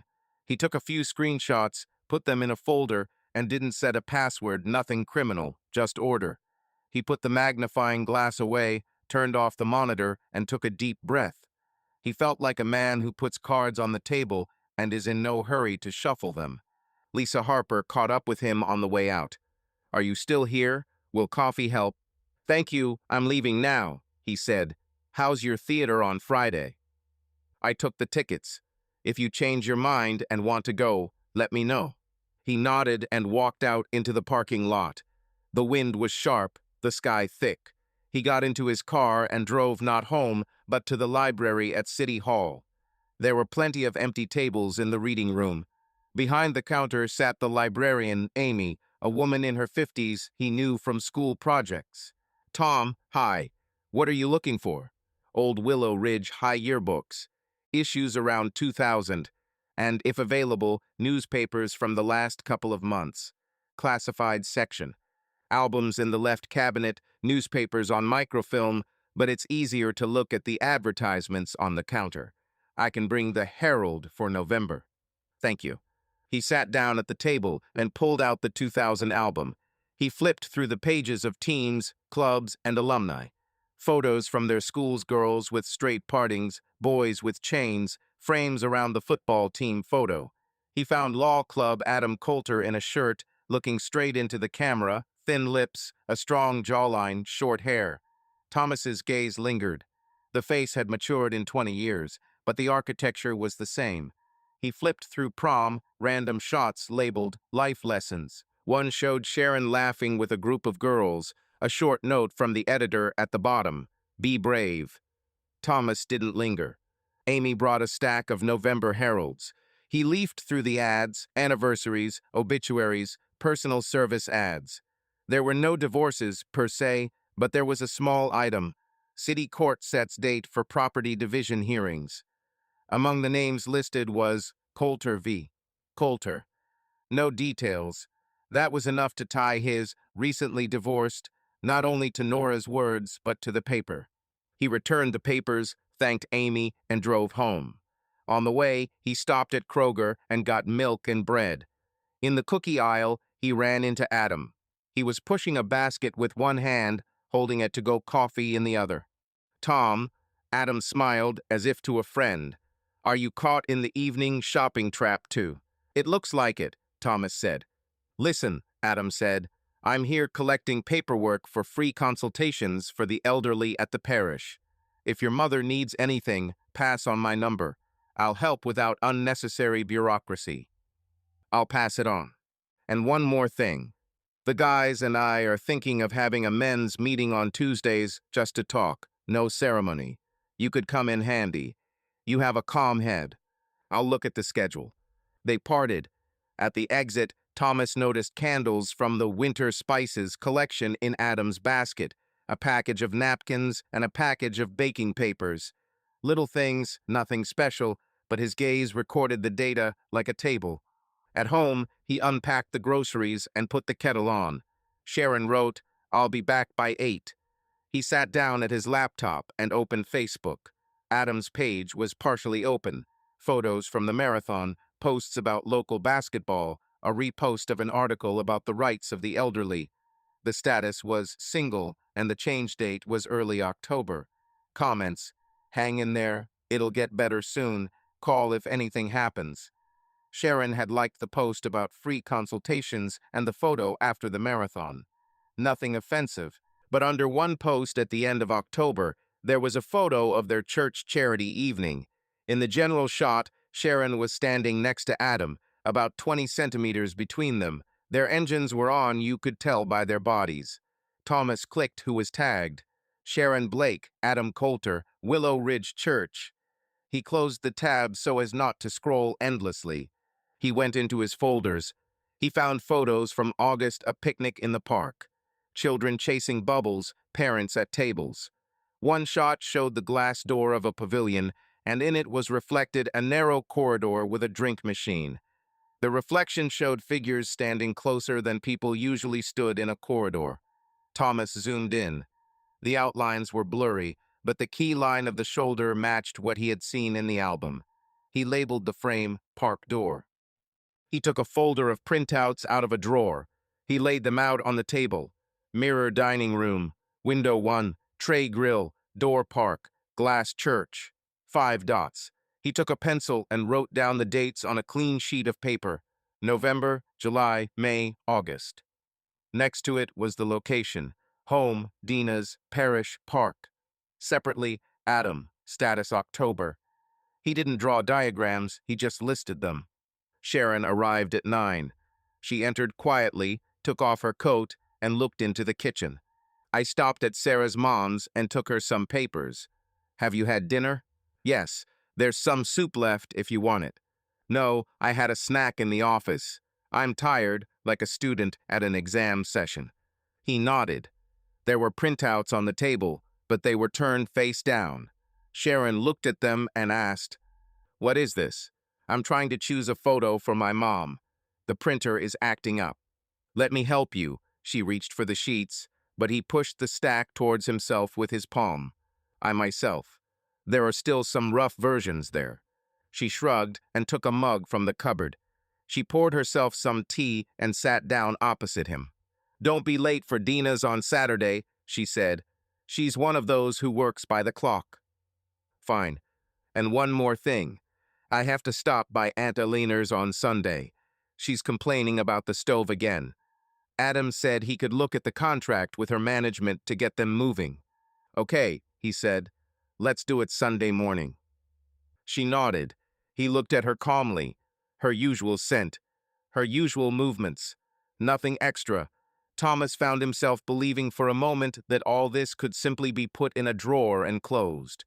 But there were facts on the table, no matter how modest they looked. The next day, he stopped by Claire's after school to pick up a box of her old photo archive. Claire opened the door and said, "I knew you'd come for this. I was looking through our albums yesterday and thought you might need them for a school project." "They will come in handy," he replied. They went down to the basement. Claire showed him 2 boxes, Holidays 28-2015 and Family and Neighbors. He took both. "Don't carry it alone," Claire said, but he lifted it without difficulty. Fine. At home, he put the boxes on the table and started flipping through them. Photos of outdoor get-togethers, old grills, neighbors who had already moved out. One of the photos showed their dining room before the renovation, the same mirror, only a different lamp. In the reflection was a scattering of guests, and in this scattering he saw the same profile that he had drawn a line through the years. On the back was the date, November 2014. Sharon had just started her current job. Adam had been to their house before, nothing unusual. But the repetition of nearby was noted in his memory. He put the album down and looked out the window. The snow had stopped. The house was quiet. He sat down again and opened the notebook. He wrote, "Proximity, dining room, Dina's porch, church, park, old dining room 2014. Reflections everywhere. No direct shots. Movement short. Time points, before and after Adam's divorce. Sharon aware of his activities. Nora sees play. Me sees repetition." He added, "No shouting. Keep order. Keep track of dates, not emotions." The phone vibrated, a message from Nora. "How are you?" he wrote. "Putting together a scrapbook for my mother." "Nora, you always do extra work so you don't have to think. That's a compliment." "Thomas, I understand." "Nora, if you need to talk, I'm here." He only replied, "Thank you." On Thursday afternoon, he stopped by the library again to ask Amy for a scanner so he could make digital copies of some old photos for Claire. Amy said, You can sit until closing. Just be careful with the roots. I will, he said. While the scanner was whirring, he opened the tab on his phone with Adam and scrolled to spring. There was a group photo from after the 5K, which Sharon had liked earlier that morning. Nothing weird, but the parallel lines were parallel. That evening, he decided that the table alone was not enough. He needed to talk not to Nora, not to Adam, but to the person who saw him without jewelry. He texted his mother. Walk tomorrow morning? Claire responded almost immediately. Yes, along the river, like in the spring. I'll take a scarf. He felt relieved just from scheduling the conversation. He didn't need to present evidence. He needed someone to say simple things out loud and check him for excesses. He put the folder with the printouts on the top shelf of the closet and closed it. He put the kettle on. He turned on the lamp in the living room to make it brighter. He thought about what he would say tomorrow, briefly. There is a picture, there are repetitions, there is a person nearby. I don't want to go crazy. How can I not go crazy? That would be enough for a start. Sharon came home late. They barely spoke. He told her about a school project and about new overhead at their store. They went to bed. In the night he woke up, went into the kitchen, and drank water. The window reflected his shoulders and the lamp over the sink. He stood there looking at his reflection, which was the only accurate one, and then went back to bed. In the morning, he set his alarm an hour earlier than usual, put on a warm jacket, and texted his mother, "I'm going out." He was ready to talk. The morning was dry and cold. Thomas drove up to the embankment and parked next to an empty playground. Claire was already waiting, wearing a woolen hat and a long gray coat, holding a thermos. She always arrived 5 minutes early. "You look like a person who hasn't slept," she said by way of greeting. "Let's go." They walked along the river. The occasional runner passed them and disappeared around the bend. Thomas was silent for a minute, gathering his words. Claire gave him that time. When she realized he wouldn't start on his own, she asked simply, "Facts or feelings?" "First the facts," he said, "then the feelings." He took a transparent file out of his inside pocket. He gave her the top sheet, the fragment with the mirror. Claire stopped under the lamp, put on her glasses, squinted. She said nothing for a long time. She turned over the second print with the same people in the metal lid of Dina's tray. Then she put everything back. "What do you see?" she asked. The same gesture. At different events. Not a direct shot, but reflections. And the same person nearby. Adam. He recently got a divorce. "Who told you?" "Nora. And I also watched the local news. There is a mention of the case." Claire nodded. "What did you do next?" "Nothing, except collecting pictures. A couple of times I asked Sharon who was around. She said she wasn't dating Adam." "What did she say?" "Calmly. No pauses, but no details." Claire walked on, and he walked alongside her. A few steps silence. "Now feelings," she said. "I'm nervous, angry, and at the same time, I'm afraid that I'm winding myself up. I know that I can pick on details." "Yes, you can," Claire said calmly, "but you can also add them up. The difference is why you do it, to find the truth or to confirm the fear." "I'm not sure," he said. They reached a wooden gazebo by the water and stopped. Claire leaned on the railing. "Do you remember what happened 15 years ago?" she asked. "You were stuck on an issue at work, not eating, not sleeping, imagining the worst. We went to Dr. Patel. You started therapy, then took pills for a short time. It wasn't about going crazy. It was about obsessive thoughts. You came out. You've been holding up well for years." "I remember," he said. "I don't want to go back there." "And don't come back," Claire said. "But don't confuse caution with self-deception. When a woman smiles too smoothly and doesn't ask questions, it's either sainthood or deception. And I've never met any saints. I didn't say that about all women, but about people in general. If they answer you evenly, but don't answer the essence, it's a signal. Not a sentence, but a signal." He nodded. The words came without pressure. He asked, "What would you do in my place?" "First, save everything you find, not just on your computer. Copy it somewhere else. No paranoia, just so you don't lose it. Second, keep a routine. Sleep, eat, work. If you start to fall, call Dr. Patel, schedule an appointment or two, just to check yourself. Third, separate. There are your feelings. These are her words. There are observed actions. Don't mix anything. And talk to her. Talk, but not emotionally and not at night when everyone is tired. Formulate 2 or 3 specific questions, without accusations. I have doubts, and I want you to help me remove them. If you start shifting the blame, stop the conversation and offer to come back later. Thomas listened and wrote it down in his head. He had long used her schemes when life was falling apart. One more thing, Claire added. You mentioned Adam. He's a lawyer. He helps old people with paperwork. It's always about trust. Who helps Aunt Eleanor? You said she had problems with the stove, that he could look at the contract with the management. He suggested. I didn't insist. Good. Keep it under control. When there is a lot of paper and few questions, it is a field for stupidity. Both yours and someone else's. You understand me? Understand. They walked another block. Claire asked, Did you notice the smell of perfume on Friday? Yes. It was a different scent. She said she sprayed a sample at Target. It's possible. I'm not holding it up as evidence, just noting the repetition. And you're doing the right thing.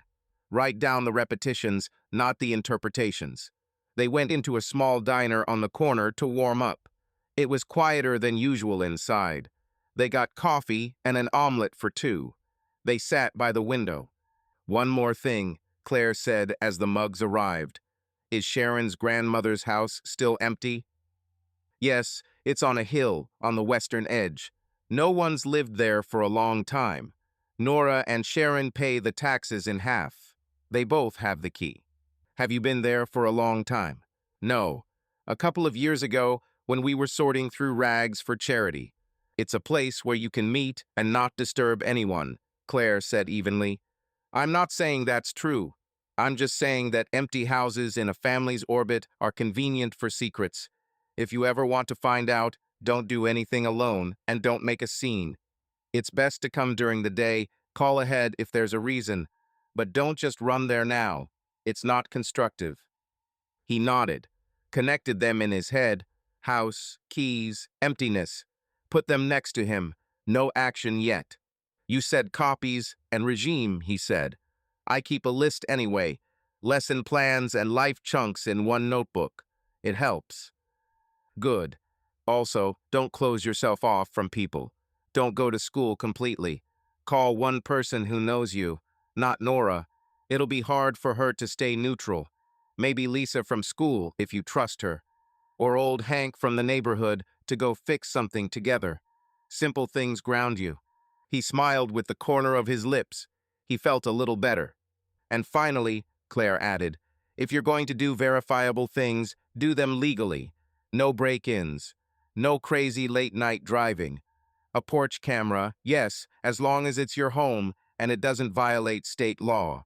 Recording conversations only if it's allowed and only your own. Everything else, don't go over your head. I was thinking of buying a regular camera for the car, he said, and checking the old camera in the basement. It's been sitting on the shelf since the days when I was afraid of thieves. That's a step, Claire approved. But remember, the cameras don't just see others. They see you. Don't turn your home into a lookout unless you're prepared to endure the consequences. They finished the omelet in silence. Thomas paid and stood up. Thank you, he said. I needed to hear that. I don't give you permission to be paranoid, Claire said. I will give you a frame. The rest is up to you. In the parking lot, she gave him a short hug. If it gets worse, call me. If it gets better, call me too. I want to hear more than just bad news. Agreed. He went to school. On the way, he stopped at an electronics store. He bought a simple car camera and a memory card. The cashier ran a receipt and offered an extended warranty. Thomas refused. At home, he put the camera on the windshield, connected it to the cigarette lighter, and set up motion recording. He checked that the files were saved. Then he went down to the basement and found an old surveillance camera that he had once installed when there were rumors in the area about garage thefts. The camera was gathering dust on a shelf, the power supply in a box nearby. He wiped it down, plugged it into an outlet, and outputted the image to an old tablet. The angle was bad, it only captured the stairs and half of the utility room. But that didn't matter. He wanted to check if the equipment worked at all. Sharon sent in the afternoon, "Going to leave early today. Dina's got a full deal on Saturday. Will you bring the potatoes?" "I will," he replied. "I love you," came a minute later. He looked at the screen. He wrote, "And I love you," and felt the gap between words and reality open up again. After school, he stayed in his office, checked the essays, and made a list of short questions for conversation. He wrote on a piece of paper, "Who was next to you in the photo in the dining room? Why was there a different scent on Friday? When was the last time you were at your grandmother's house? With whom?" At the bottom I wrote, "Speak calmly. Don't interrupt. Listen. If he gets personal, stop." In the evening, he stopped by Claire's for 5 minutes to leave new batteries for her flashlight at the entrance. She came out onto the porch and waved her hand. "I'm fine. Go home. And yes, buy some tangerines for dinner. They always save the atmosphere." "Okay," he said. At home, he threw in the laundry, turned on the dishwasher, and cooked rice for the chicken. Sharon came at 7. No delays, no, "I'll be late." With her usual scent, they had dinner. The conversation was simple. Plans for Saturday, who would bring what to Dina's, a funny meme from her department's chat. Thomas listened and noted how it became a little quieter inside him from the fact that he had taken concrete steps. Not because he had received answers, but because he had stopped spinning in place. Before going to bed, he said, "I want to talk to you tomorrow evening. Not for long. A few questions. I want us to be on the same page." Sharon tensed for a second, then nodded. "Okay, tomorrow." He turned off the light and lay there, counting his breaths. In the next room, the light on the old camera was blinking quietly. He'd left it on while he set up the tablet. He didn't like it. It was like he'd set up a beacon for himself. He stood up, walked over, and turned off the power supply. He went back to bed. Claire's words swirled around in his head. Frame, copies, legal. He remembered her phrase by the river, either holiness or deception. He wasn't going to live in extremes. He was going to ask questions and hear answers, then decide. Before falling asleep, he took his phone and wrote another line in his notebook. "Don't make decisions after 10 o'clock. He saved it and put the phone on the nightstand. There will be a conversation tomorrow. The morning began without further ado. Thomas made oatmeal, put on coffee, and placed a sheet of paper with 3 questions he had written down the day before on the table. He neither added nor crossed anything out. At 7:40, Sharon came downstairs, already wearing a warm cardigan and jeans, with her hair pulled back into a low ponytail. "You're early," she said and looked around the table. "What kind of leaf is this?" "Questions for the evening," he replied. "I promised to keep it short." She nodded and didn't read. She sat down and took a mug. "We're doing an audit at the store today. I might be late," she said, "but I'll try not to drag it out." "Right if anything happens," Thomas said. He took her to the crossroads, where she got into the official car and went to school. In the first lesson, he talked about the Treaty of 1850. In the second, he gave the children an analysis of the sources. During the break, he looked in on Lisa. "Today, we'll talk at home," he said quietly. "Keep your breathing even," she replied. Question, pause, answer. No comment. He nodded. He kept to the routine for the rest of the day. At 3:45, when the last bell rang, a message came from Sharon. "Can't make it by 7. The Kamaz with supplies is stopped at the dock. I'll help the girls unload, maybe 9 or 10. Thomas looked at the screen, put the phone on the table, waited a minute to check for a reaction. Inside, he felt calmer than he had a week ago. He replied, "Okay, right as you go." In his office, he closed the magazine, took a small box with a memory card from a drawer.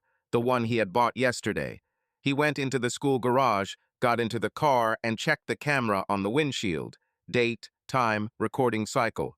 The screen showed a smooth picture, a parking lot, rare cars, a tree with empty branches. He thoughtfully ran his finger along the mount. The camera recorded only streetlights without sound. It was legal and sufficient. At home, the first thing he did was go down to the basement. He had turned off the old camera the day before. He didn't want to live in the light of a blinking indicator. But the corner by the stairs was still a blind spot. He moved it higher so that it would capture the back door and part of the hallway where the sound of the heating was coming from. He displayed the image on the old tablet. It wasn't perfect, but it was clear. If someone came in through the back door, they would see it. He did a test walkthrough, clicked the switch, made sure it was recorded. Then he turned off the screen and went upstairs. At 5, Claire called and asked how his day had gone. "It's fine. We'll talk later," he said. "Remember that the right to pause is also a right," she said. "If you get carried away, stop." He thanked her and hung up. At 6:40, he drove to the store where Sharon worked. Not to follow, but to see if there really was a truck parked at the dock. It was near his school. He parked at the other end of the lot and didn't get out of the car. The camera was recording. There really was a big white trailer parked at the dock, guys pushing boxes on carts. Sharon flashed in the doorway in a light down jacket and a bright knit scarf. She was dragging boxes with girls, arguing with a manager about something. Thomas sat quietly until he felt his own formations beginning. Then he exhaled, turned the radio to a quiet level, and looked at his watch. 20 minutes later, he left. He had verified the fact and did not want to turn this into an evening in the parking lot. On the way home, he stopped at a Marathon gas station. He got a coffee and 2 bottles of water. The cash register was empty at that hour. Someone was talking on the phone behind the wall, raising their voice slightly, but the words were inaudible. Thomas paid and went out. At that moment, Adam Coulter's car, a dark gray Ford Fusion, pulled into the parking lot. Thomas saw him through the window. Adam was talking on a headset, covering the microphone with his hand, as if from the wind. He wasn't looking around. Thomas caught himself taking an extra step to the side so that the other guy wouldn't notice him, and then immediately returned to his normal pace. He didn't want to hide. He got in the car and drove away. At home, he put on a pot of rice, chopped up a salad, and turned on some soft music. At 10 to 8, Sharon wrote, "I'm still here, waiting for the manager's signature. I'll have to drop by Sarah's. She asked me to pick up the documents. I'll be there around 10. He wrote, "Okay," he added, "shall we move the conversation to tomorrow?" The answer came a minute later.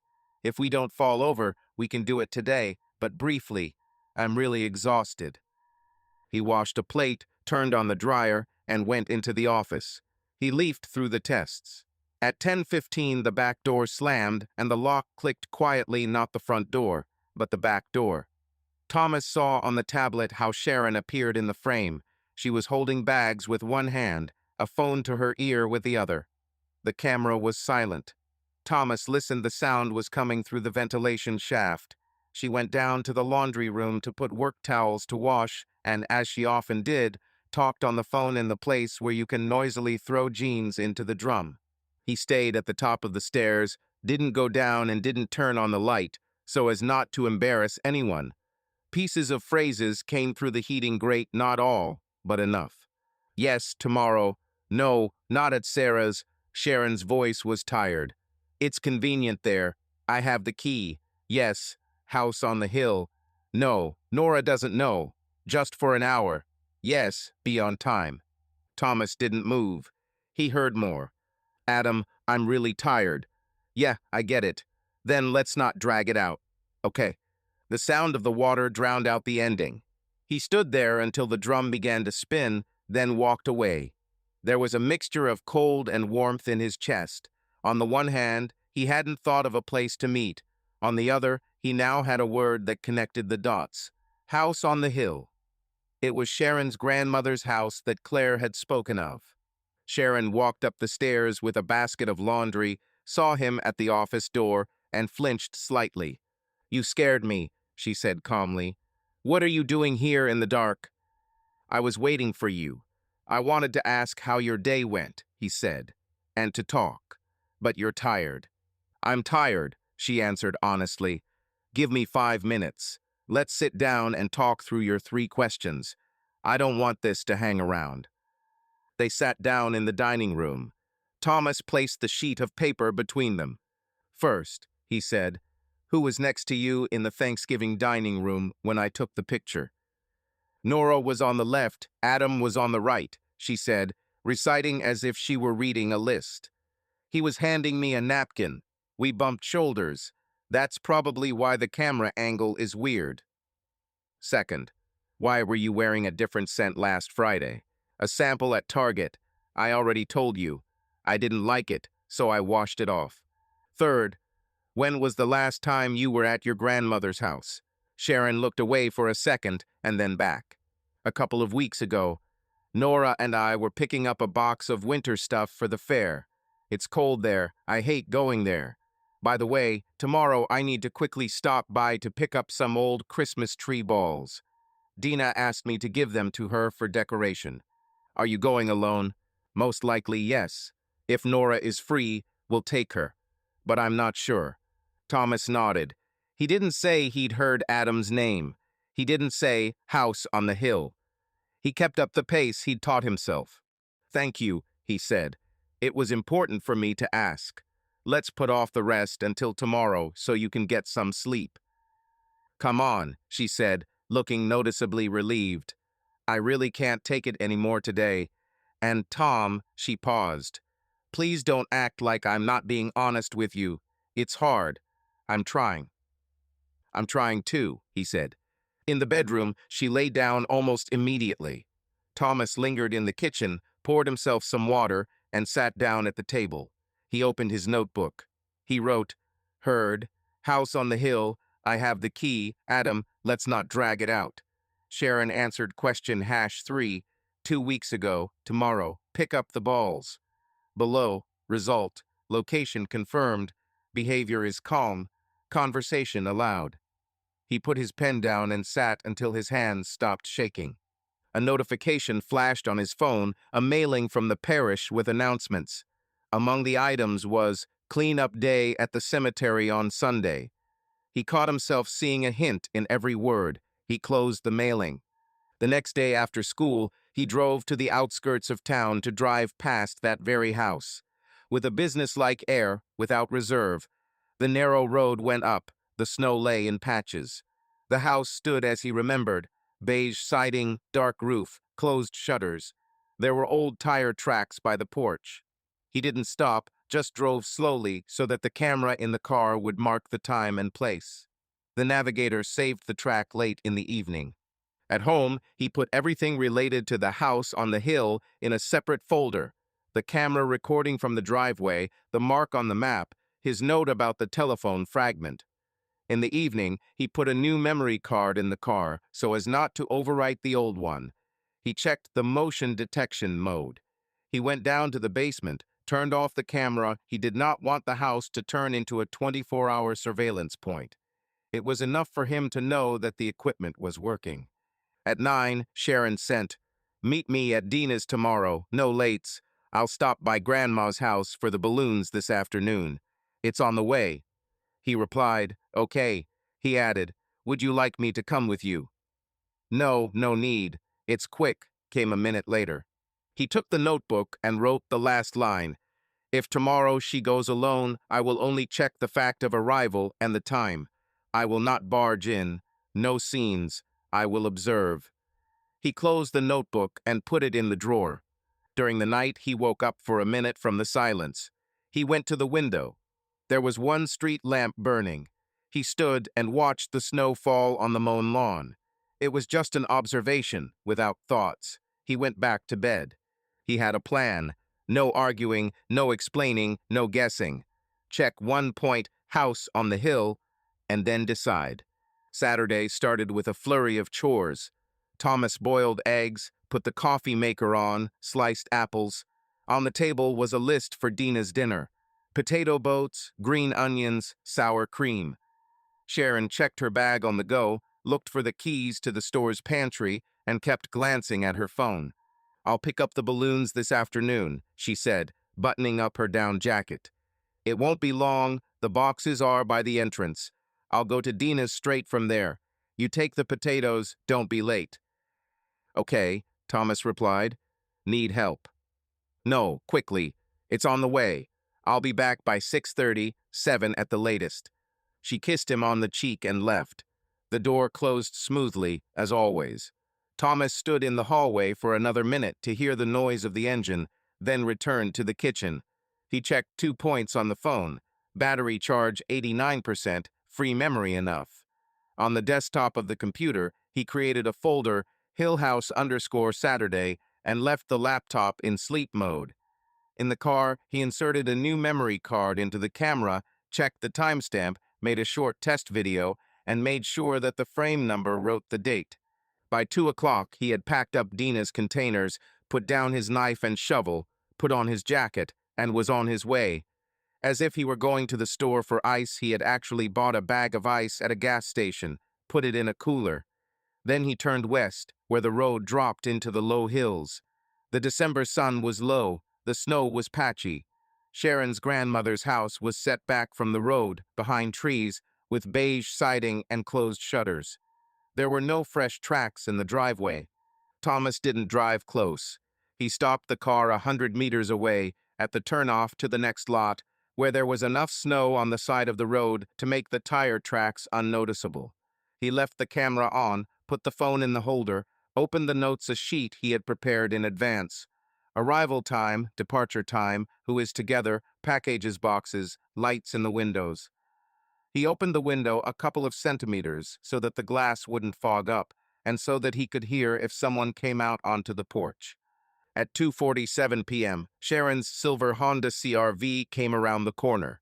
She stopped at the porch, turned off the engine, got out, and pulled out a plastic box with the word Xmas written on it and another soft bag. She inserted the key confidently. The door closed behind her. The living room light came on. Thomas noted, 2:49 p.m. came in with a box and bag. Alone. Nothing happened for 15 minutes. Thomas wrote down the numbers of neighboring houses from mailboxes so as not to make a mistake in the address later, and looked at the map. The connection was strong. At 15:05, a dark gray Ford Fusion pulled up on the road. The driver was Adam. Thomas recognized the car from the parking lot at Kroger, and then from Adam himself when he got out and straightened the collar of his jacket. He picked up a paper bag, looked onto the porch, knocked once, and immediately opened the door without embarrassment. Thomas wrote, 15:06. Adam entered. Bag paper, possibly paper/food/documents. A second light came on in the living room. Half a minute later, the curtains on the window moved slightly, as if from movement inside. Thomas zoomed in on his phone. The picture was grainy, but enough to see silhouettes at the window. They were standing close. Adam leaned over, his hand reaching for something on the windowsill, perhaps a box of balloons. Sharon was nearby. Their faces were not visible. Thomas made a series of short 20-second videos so that the file would not be too large. He held the phone low, without jerking. About 10 minutes later, the door creaked open, and they stepped out onto the porch. Adam was carrying a box, Sharon a bag. They put it down on the steps and discussed something. Thomas could barely hear the words, it was too far away, and a thread of wind was blowing between the houses. But he heard laughter short, clear. Sharon looked up at him, touched Adam's sleeve with her palm. He leaned closer, kissed her on the cheek, and lingered a second longer than a friendly gesture would have tolerated. She didn't pull away. Thomas noted, 15:18 porch, laughter, contact, kiss on the cheek, close. His fingers cramped, he put the phone on his lap so as not to drop it. They went back inside. The light in the living room remained. Silhouettes passed back and forth. Thomas saw them lifting the lids of boxes, taking out balls, examining something by the window, perhaps a broken loop on an old toy. At some point, Sharon came closer to the window, rested her palm on the sill, and rested her forehead on Adam's shoulder. The movement was short, like an exhalation. Thomas turned on the recorder on the car camera, let it record continuously. At 3:41 p.m., they went out onto the porch again. This time, Adam put the box on the railing and, without looking around, hugged Sharon. Not theatrically, without many words, the way you hug your own. She pressed herself against him and lifted her face slightly. Thomas saw a brief movement of her head, a kiss. No rush, no secrecy. On the open porch of an empty house. His throat was dry. He reached for a bottle of water, took 2 sips, and wrote in his notes in a trembling line, 3:41 p.m. Kiss on the porch. Then he put the phone away for a second, just to catch his breath. They went back inside. The light had moved into another room, perhaps the kitchen. Nothing could be seen through the glass. Thomas looked at his watch. He had decided not to leave until someone drove away. It was important to him to record the fact, not just the moment. During this time, 2 cars had passed on the road, a neighbor's old pickup and a postal car. No one had stopped. At 4:12, they went out again. This time, they each had a box labeled "or Nationals," and Adam was holding a bag with a garland. They loaded Sharon's Honda into it. They paused on the porch for half a minute. Sharon said something, and Adam smiled and made a gesture with his hand, as if promising to write. They took turns closing the doors. The Ford drove off first, turning south. Thomas didn't follow. He let it go so that the camera could record Sharon's Honda driving itself at intervals. A minute later, it too drove off, heading toward downtown. Thomas put his fingers on the steering wheel, turned on the turn signal, and only pulled away when both cars had passed. When he reached the main road, he turned away from Dina's and stopped at a small cafeteria attached to a car service. He got a takeaway coffee and sat in the car, placing the glass in the cup holder. His fingers were no longer shaking. His head was working more steadily. He opened his notes and typed in the times down to the minute. 14:47 SH, arrives 15:06 A, arrives 15:18 laughter contact on porch, 15:41 kiss, 16:12 A, leaves 16:13 SH, leaves. He noted, boxes of balls indeed taken. No interference.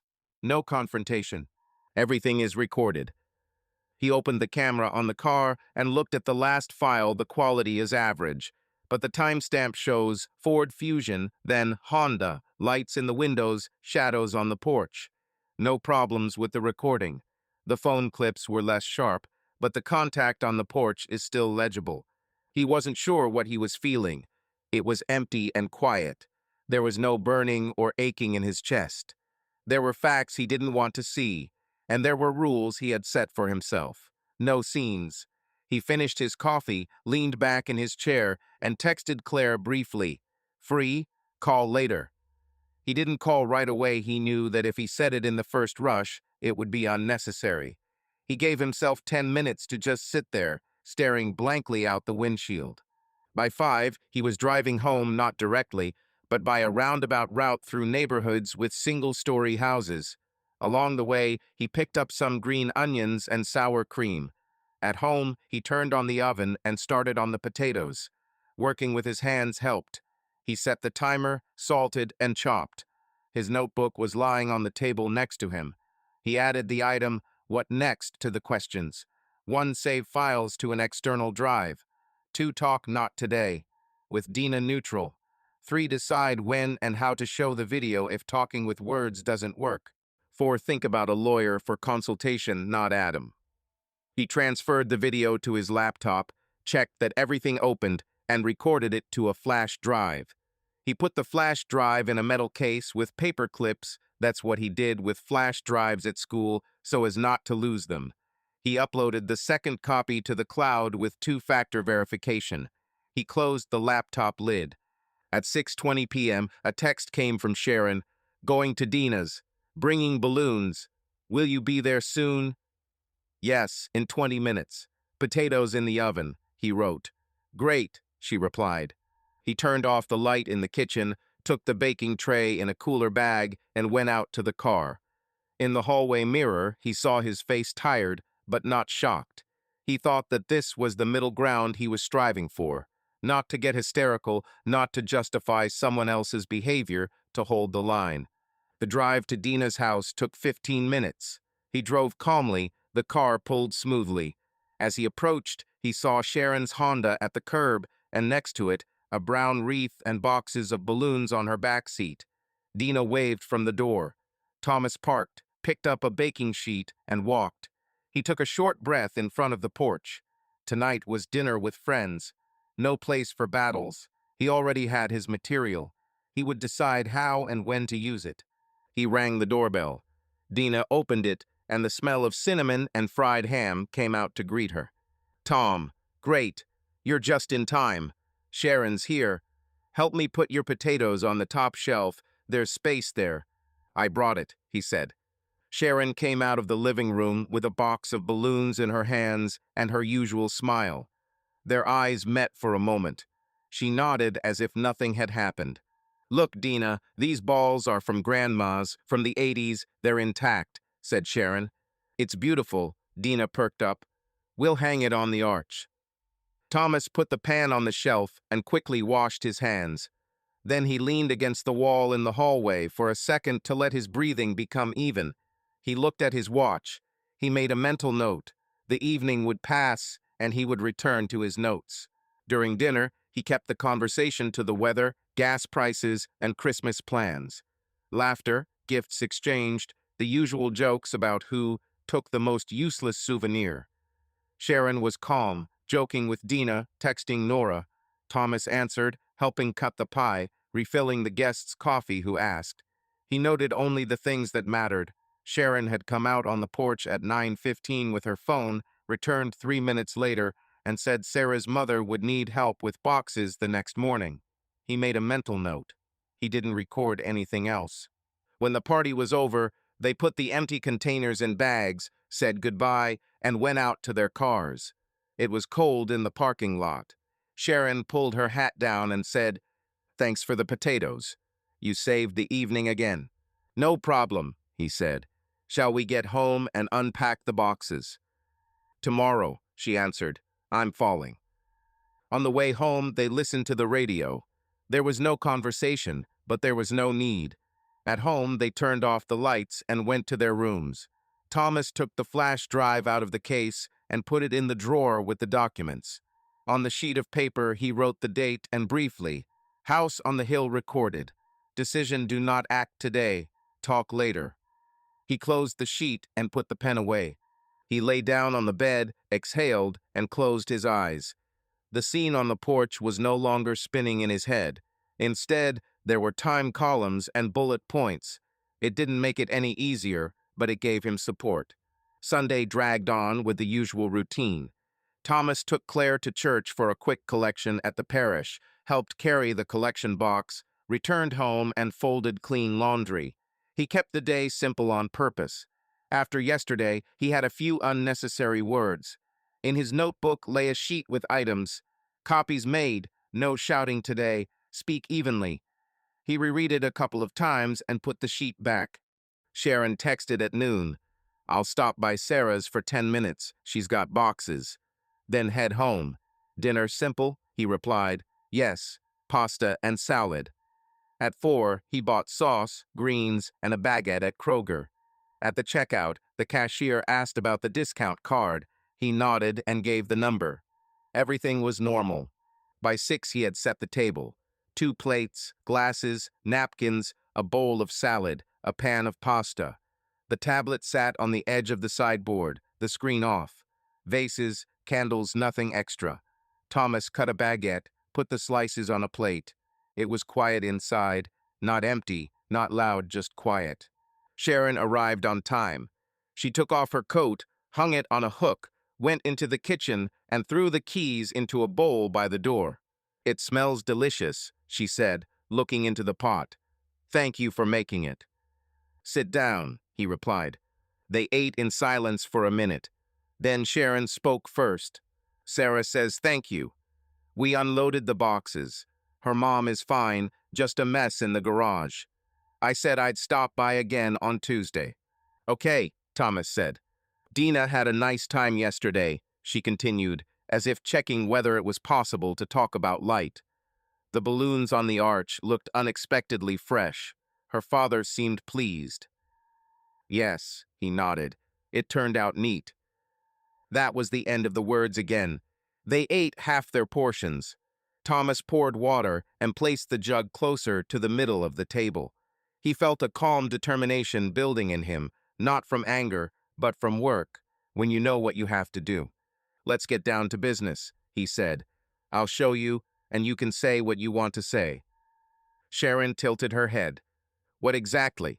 Thomas stood up, walked over to the buffet, and picked up the tablet. His fingers weren't shaking. He plugged in the charger so the screen wouldn't go blank in the middle, opened the Hillhouse_Saturday folder, and selected the clip where everything was clearest. He placed the tablet between the plates so they could both see it, and pressed play. First, the driveway, the snow, the beige siding. Then the porch. Sharon and Adam, the box of balloons, the short lines, the laughter. The video was muted, but that didn't change the point. At the moment on the porch, when he held her cheek with his hand, Sharon exhaled. Not loudly, but as if the air had become heavier. She nodded once, as if acknowledging a fact. Then the kiss. Thomas paused on that frame, without zooming in or rewinding. Sharon moved her chair back half an inch and rubbed the bridge of her nose. The tears came quickly, as if they had been there all day. She whispered, You were following me. I came to check, he replied, because otherwise I would have been left guessing. I didn't barge in, I didn't interfere. I wrote down the facts. She nodded, covered her face with her hand, and sat like that for about 10 seconds. Then she lowered her hand and looked at him. I didn't set out to make it dramatic, she said. That's not an excuse. It's just, I wasn't looking for it. It just happened gradually. Tell it like it is, he said. His voice was even. You've become distant, Tom, she said without pause, as if she'd been rehearsing the lines all day. I've been living with someone for months who does everything right, but who doesn't seem to be there. You come over, cook, put out containers, talk about school, and I'm not there. I say something, you nod and withdraw. I tried to talk to you, and you said yes, yes, and then you closed off. I felt like a blank. I talked to Adam, and he listened. He asked how I was doing, not as an outer shell, but as a person. That doesn't justify the kiss, but it does explain why I went there. Thomas was silent. He did not move. He looked at her as if she were someone he had known for many years, and he saw that she spoke without acting. The tears flowed, but did not break the sentences. She continued, I knew it would kill you. I didn't want to bring it into the house. That's why Grandma's house. It's empty, it's not about us. I told myself that if it's out there, then I can keep the boundaries. I know how that sounds. Stupid. But I pushed it out of my head. I wasn't going to ruin our lives. I was falling apart and trying not to burden you. You could have come and told me, he replied. I tried, she looked up. But when I started, you'd look at the table and say you were tired. I'm not blaming you, I'm just explaining. I needed someone to be there for real. I stumbled. She looked at the tablet as if it were a foreign object that had suddenly become evidence. I understand you made the video, she said more quietly. But this is surveillance. Do you realize how that would look in court? I'm not threatening, it's trespassing. Thomas pushed the tablet to the edge of the table and folded his hands. Yesterday, I was sitting in my car on a public road, he said. I didn't break into anything. I had a camera in my car. I recorded you standing on the porch. I'm not going to argue about the trial. That's not important now. What's important is that it happened, and it's not out there because I live with it in my head. She rubbed her eyes again. The napkin became wet. I didn't want it to feel like cheating, she said. I told myself it was just attention, that it was safe, that I was in control. But that moment on the porch was not in control. I know that. He sighed. Not loudly. He held the line. You said I felt dead, he said. If you're dead, why does it hurt so much to live next to you? Sharon looked up, taking a second to process the phrase. That's fair, she said, gulping. And it's my fault, too. I'd switch off. I'd get tired and pretend everything was okay. I stopped asking you at some point because I was afraid of hearing later. And that's not an excuse for going to Grandma's house. I know how that sounds. I don't know what to say to fix it. Thomas nodded. Inside, he felt both smooth and painful at the same time. We can't go on like this, he said. We need to separate for a while. I'm not going to pretend nothing happened. And I'm not ready to sleep in the same room after this. Sharon swallowed. Do you want me to leave? I can leave, he said. It's my choice. I don't want to push you out of the home you love. But I'm not staying here today or tomorrow. I'm taking my things and moving out. Not with my mom. Rent for a month. Then we'll figure out what's next. And yes, I want you to stop seeing Adam. If you think our marriage has a chance. She closed her eyes for a couple of seconds. She faltered. I'll stop. Now. I'll text him that it was a mistake. And I'm ready to go to a marriage counselor with you. I know how it sounds too late, but I'm ready. Okay, he said. I'll sign up. But that doesn't change the fact that I'll be leaving for a while. She nodded. The tears started flowing again, but without sobs. She wiped them away with her palm, as if she was in a hurry to close the subject. Then she said, Tom, can I tell you one thing without you freaking out? I remember your history with obsessive thoughts. I'm not saying you made it up.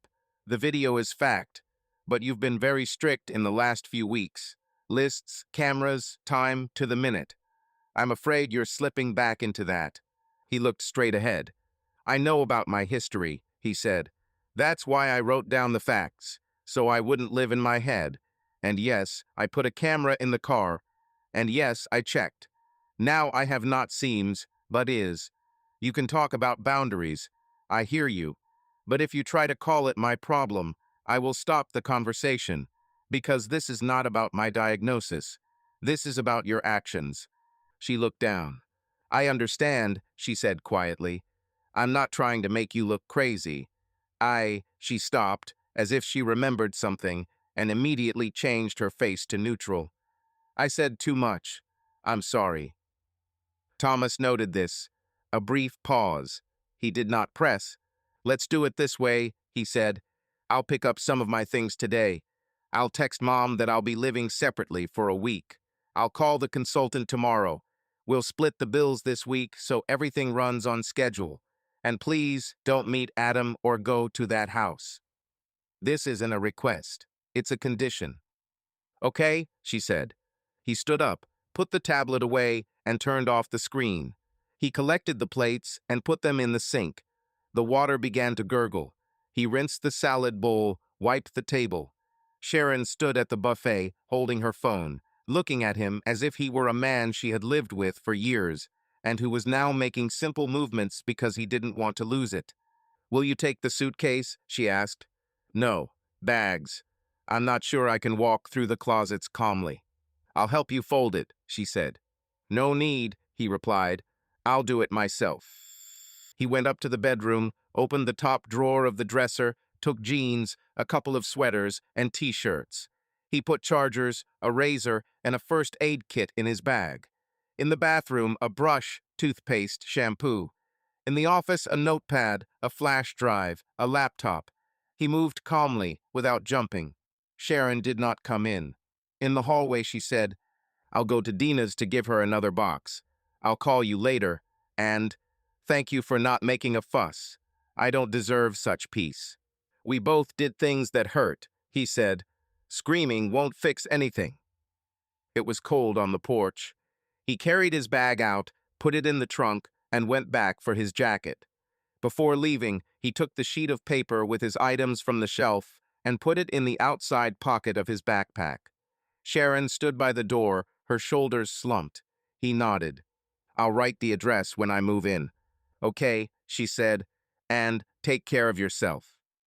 He went out, closed the door. I walked down the steps. He turned on the camera in the car automatically. He was used to it. He drove towards the motel on the outskirts, where he had a discount card since spring. He didn't want to negotiate a long-term lease today, but just spent the night separately and let his head cool down. On the way, he called Claire. "I'm coming," he said. It all went off without a shout. I showed the video. "I'm leaving for a while." "Okay," she said. "I'm home if you need to stop by. Or just say you got there." "All right." He put the phone down on the seat, caught the green light at the intersection, and thought that next time he would speak to a consultant, and that he had survived the first part. It didn't make it any easier, but it gave him a step. In the motel room, he put his bag against the wall, washed his hands, and sat on the edge of the bed. He opened his notebook and wrote, "Showed." She said, "You became distant. I felt dead." Adam listened. "Mine, if you are dead, why does it hurt me to live next to you?" Solution: move out, counseling, demand to stop contact with Adam. Hesitation when she mentioned my diagnosis. He closed the notebook, turned off the light, and lay down. His head was heavy, but empty inside. He allowed himself to simply close his eyes. A month passed. January in Illinois was dry and stinging. Thomas rented a small apartment above a barber shop on the corner of Main and Pine. Downstairs, the machines whirred all day long and the laughter of customers on Saturdays. His room was simple: a desk, a bookshelf, a bed, a coffee maker on a nightstand, and a couple of picture nails on the wall. On one of them hung the same Thanksgiving photo, printed out large. A framed mirror now took up half the wall. What he had once seen no longer required enlargement. Next to it, on a second nail, hung a new photo, a recent snapshot from the Walgreens photo booth. He, Claire, Nora, and a red-haired shelter puppy. The puppy's name was Rusty, Nora's suggestion. "It's time, Tom, you need some noise." On the back of the new photo, he had written in pencil, "Not everything is reflected in the mirror. The main thing is what was left behind the scenes." He kept up a rhythm at school. Reconstruction classes, then a project with sources. He stopped checking his phone every 5 minutes. He met with a counselor on Tuesdays at 6. A woman in her 40s, Dr. Hall, asked direct questions and didn't resort to generalities. At the first meeting, she said, "We'll break down what you have control over and what you don't, and you'll stop confusing observation with obsession." At the third, she gave him short exercises in pausing in conversation. In his notebook, Thomas wrote, "Don't respond immediately. 3 seconds of silence is not a threat." He and Sharon had spoken twice, both times in public places. The first time was in a cafe near her work. They were sitting at a small table, drinking coffee without syrup, and she was saying that she had texted Adam to say it was over. She looked tired but collected. "I know I've lost trust," she said. "I told the counselor at work what I wanted to fix, and she said, start by stopping making excuses. I did. I was wrong. I'm not asking you to come back to the house now. I'm asking you to at least not blacklist our history right away." "I'm not adding it," Thomas said, "but I'm not erasing the fact either." The second time was in the couple's counselor's office, where they came together. Dr. Hall kept the conversation on track, brief, to the point, no old scores. Sharon talked about emptiness and how Thomas had done everything right but was far away. Thomas said that far away was no reason to kiss on the porch of an empty house. In the end, Dr. Hall suggested a break with clear rules: write down their joint accounts, do not discuss the relationship late at night, and do not involve third parties from the close circle for pressure. They agreed. On the way out, Sharon said, "I will work with this, without promises of everything will be perfect tomorrow. I'll live separately," he repeated, "and I'm not ready to return while I have protocol instead of peace." Sharon nodded. They parted at the door. That same week, Nora came.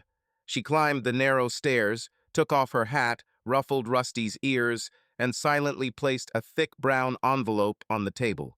"I thought long and hard about giving you this," she said, "but I have to give it to you.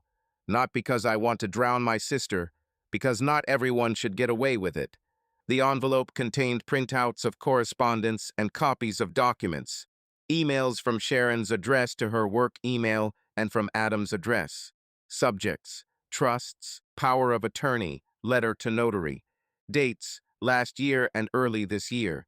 In addition to the letters, there were 2 scans, a draft of the action plan handwritten by Sharon and a sheet of notes from Adam for a meeting with the notary. "Where did this come from?" Thomas asked, holding on to the edge of the table. "From Sharon's old laptop," Nora said. "She hadn't used it in a while, so she transferred everything to the new one. I was collecting photos on a flash drive for my mom and came across the docs_temp folder. I didn't break the passwords. The files were open. And yes, I know I'm no saint. But after your story with the house on the hill, I figured it was best to tell you." Thomas leafed through. In one letter, Sharon wrote, "If we can get Aunt Eleanor's power of attorney done before the end of the month, it'll be easier with the house. Nora won't get into it." In another, Adam replied, "We've talked through everything with Gregory. We'll get around to Walt before the guardianship hearing. We need to get the family on the same page." Then there was a handwritten note. "If Tom starts acting up again, document it. Ask Lisa to confirm at school that he was strange. Consult with Patel if necessary. Ask about observation." There was also a list of how to talk. Don't argue. Refer to concern. Offer help with his mom. The lines were short, like a checklist. "If Tom starts again," he said out loud. "Yes," Nora said. "It's disgusting, and it was long before your cell. She's my sister, but I'm not closing my eyes. About Walt and Aunt Eleanor, they're dead. No one killed anyone. I'm not making a thriller out of it. But the paperwork is set up in such a way that some of the things didn't go as originally promised. I talked to a cousin in Quincy. She had a different version of the will that was later replaced. Adam was helping with everything. I'm not keeping quiet about it." "Have you spoken to Sharon?" I asked. She said, "We did it this way to make it easier." Translated, "as it's more convenient for us." "I didn't bring this to you so you'd run to the police." Nora looked straight ahead. "But so you'd see that the making you crazy story was part of the security plan. If anything happens, you get lost, which means your words are easy to devalue. I don't want to be an accomplice." Thomas sat down on the chair. Rusty nuzzled his knee. He stroked the puppy so as not to squeeze the papers too tightly. "Thank you," he said. "I'm not happy about this, but thank you." "I know," Nora nodded. "From now on, do it your way. I'll go. If you need help with a lawyer, I have a contact outside their circle." After she left, Thomas sat down and sorted the papers by date. He didn't draw any conclusions. He ticked off 4 dots. Power of attorney, asset transfer to trust, Waltz will change if Tom checklist. He called Dr. Hall and left a message, "Need time this week. Update." Then he texted Claire that he'd be there that evening. He and Claire sat in the kitchen, eating soup from a thermos and slowly talking about what to do. Claire listened and asked questions. "Do you want to go to the police?" she asked. "I don't want to do anything stupid," he said. "I'll show this to an independent probate lawyer, not one of their kind. Let him tell me what this is. And I'll tell Sharon what I know. Not as a threat, but as a fact." "Okay," Claire said. "And one more thing. Don't meet Adam alone. No talk like men. This isn't a game where the loudest one wins. You're going to sit down with a lawyer and find out what the law is. That's it." The next day, Thomas met with a family and inheritance lawyer, Marion Bird, from a neighboring town. Lisa had given him the contact. The office was not ostentatious. Thomas laid out the copies on the table and briefly explained what exactly was bothering him. Not punishment, but understanding the consequences and protecting myself. Marion looked through the letters and said calmly, "I see 2 blocks here. The first is the execution of a power of attorney, and a trust signatures and legal capacity are needed for this. If someone was incapacitated, this is a question for a notary and a doctor. This can be verified. The second is your personal relationships and an attempt to document your condition. This is ethically disgusting, but in itself is not a crime. My advice, do not talk about this in an emotional manner.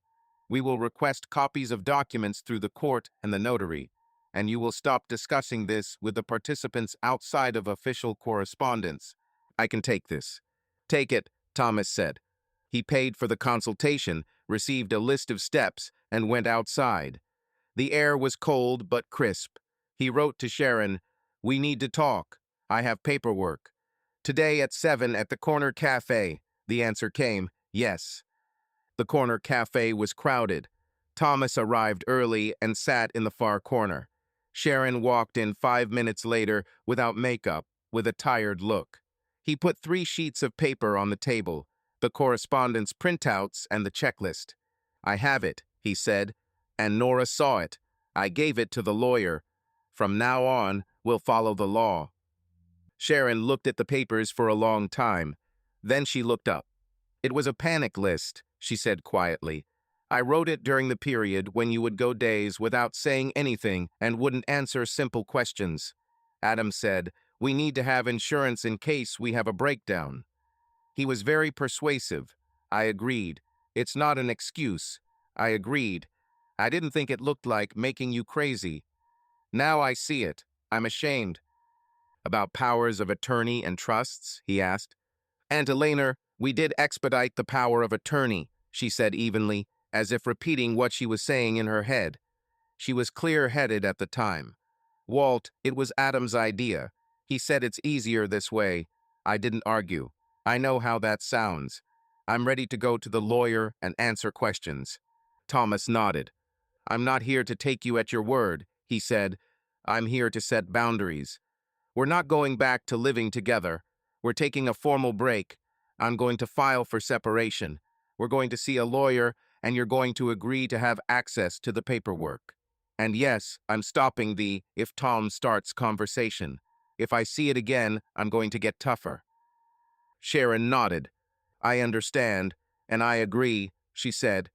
"I thank you for coming to the conversation and not sending a subpoena. I'll tell Nora myself that I'm ready to answer." They sat in silence for a while. Then Sharon asked, "Grow up with you?" "Yes," Nora insisted. "He helps me wake up." "I'm glad," she said simply. The meeting ended there. Thomas paid for the coffee, walked out into the dark January evening, and went to his car. Inside, Dr. Hall's list of "what I control, what I don't lay." He added a new item with a pen: documents to a lawyer. Conversations only on the facts. He checked it. The following Sunday, he, Claire, and Nora went to the shelter with cookies. The woman at the front desk took a picture with her phone. Thomas holding Rusty, Claire laughing, Nora holding her hand over her sweater to keep the wool off. There was no sparkle on their faces. They just stood there together. Thomas later wrote on the back. That evening, he hung the new photo next to the big one. He didn't throw it away. He kept it, so as not to reinterpret the past. He glanced at the reflection in the old mirror in the photo and at the living wall of his room. Rusty leaned against his knee and sighed. Thomas stroked the puppy and sat at the table reviewing his plans for the week, constructing a test for the 14th Amendment, writing a short shopping list. He didn't try to erase the feeling. He made space next to it for what was left out of frame, and for what was now in frame: his mother, his sister, the puppy, and the sheet of paper with his plan for tomorrow. He put down his pen, turned off the overhead light, and left the desk lamp on. The photographs on the wall hung at the same level. That was enough for now. Subscribe to our channel so that your love doesn't cheat on you, and go ahead and listen to the next story, because this story is nothing compared to the next one. If you're under 18, don't even think, click to the next one.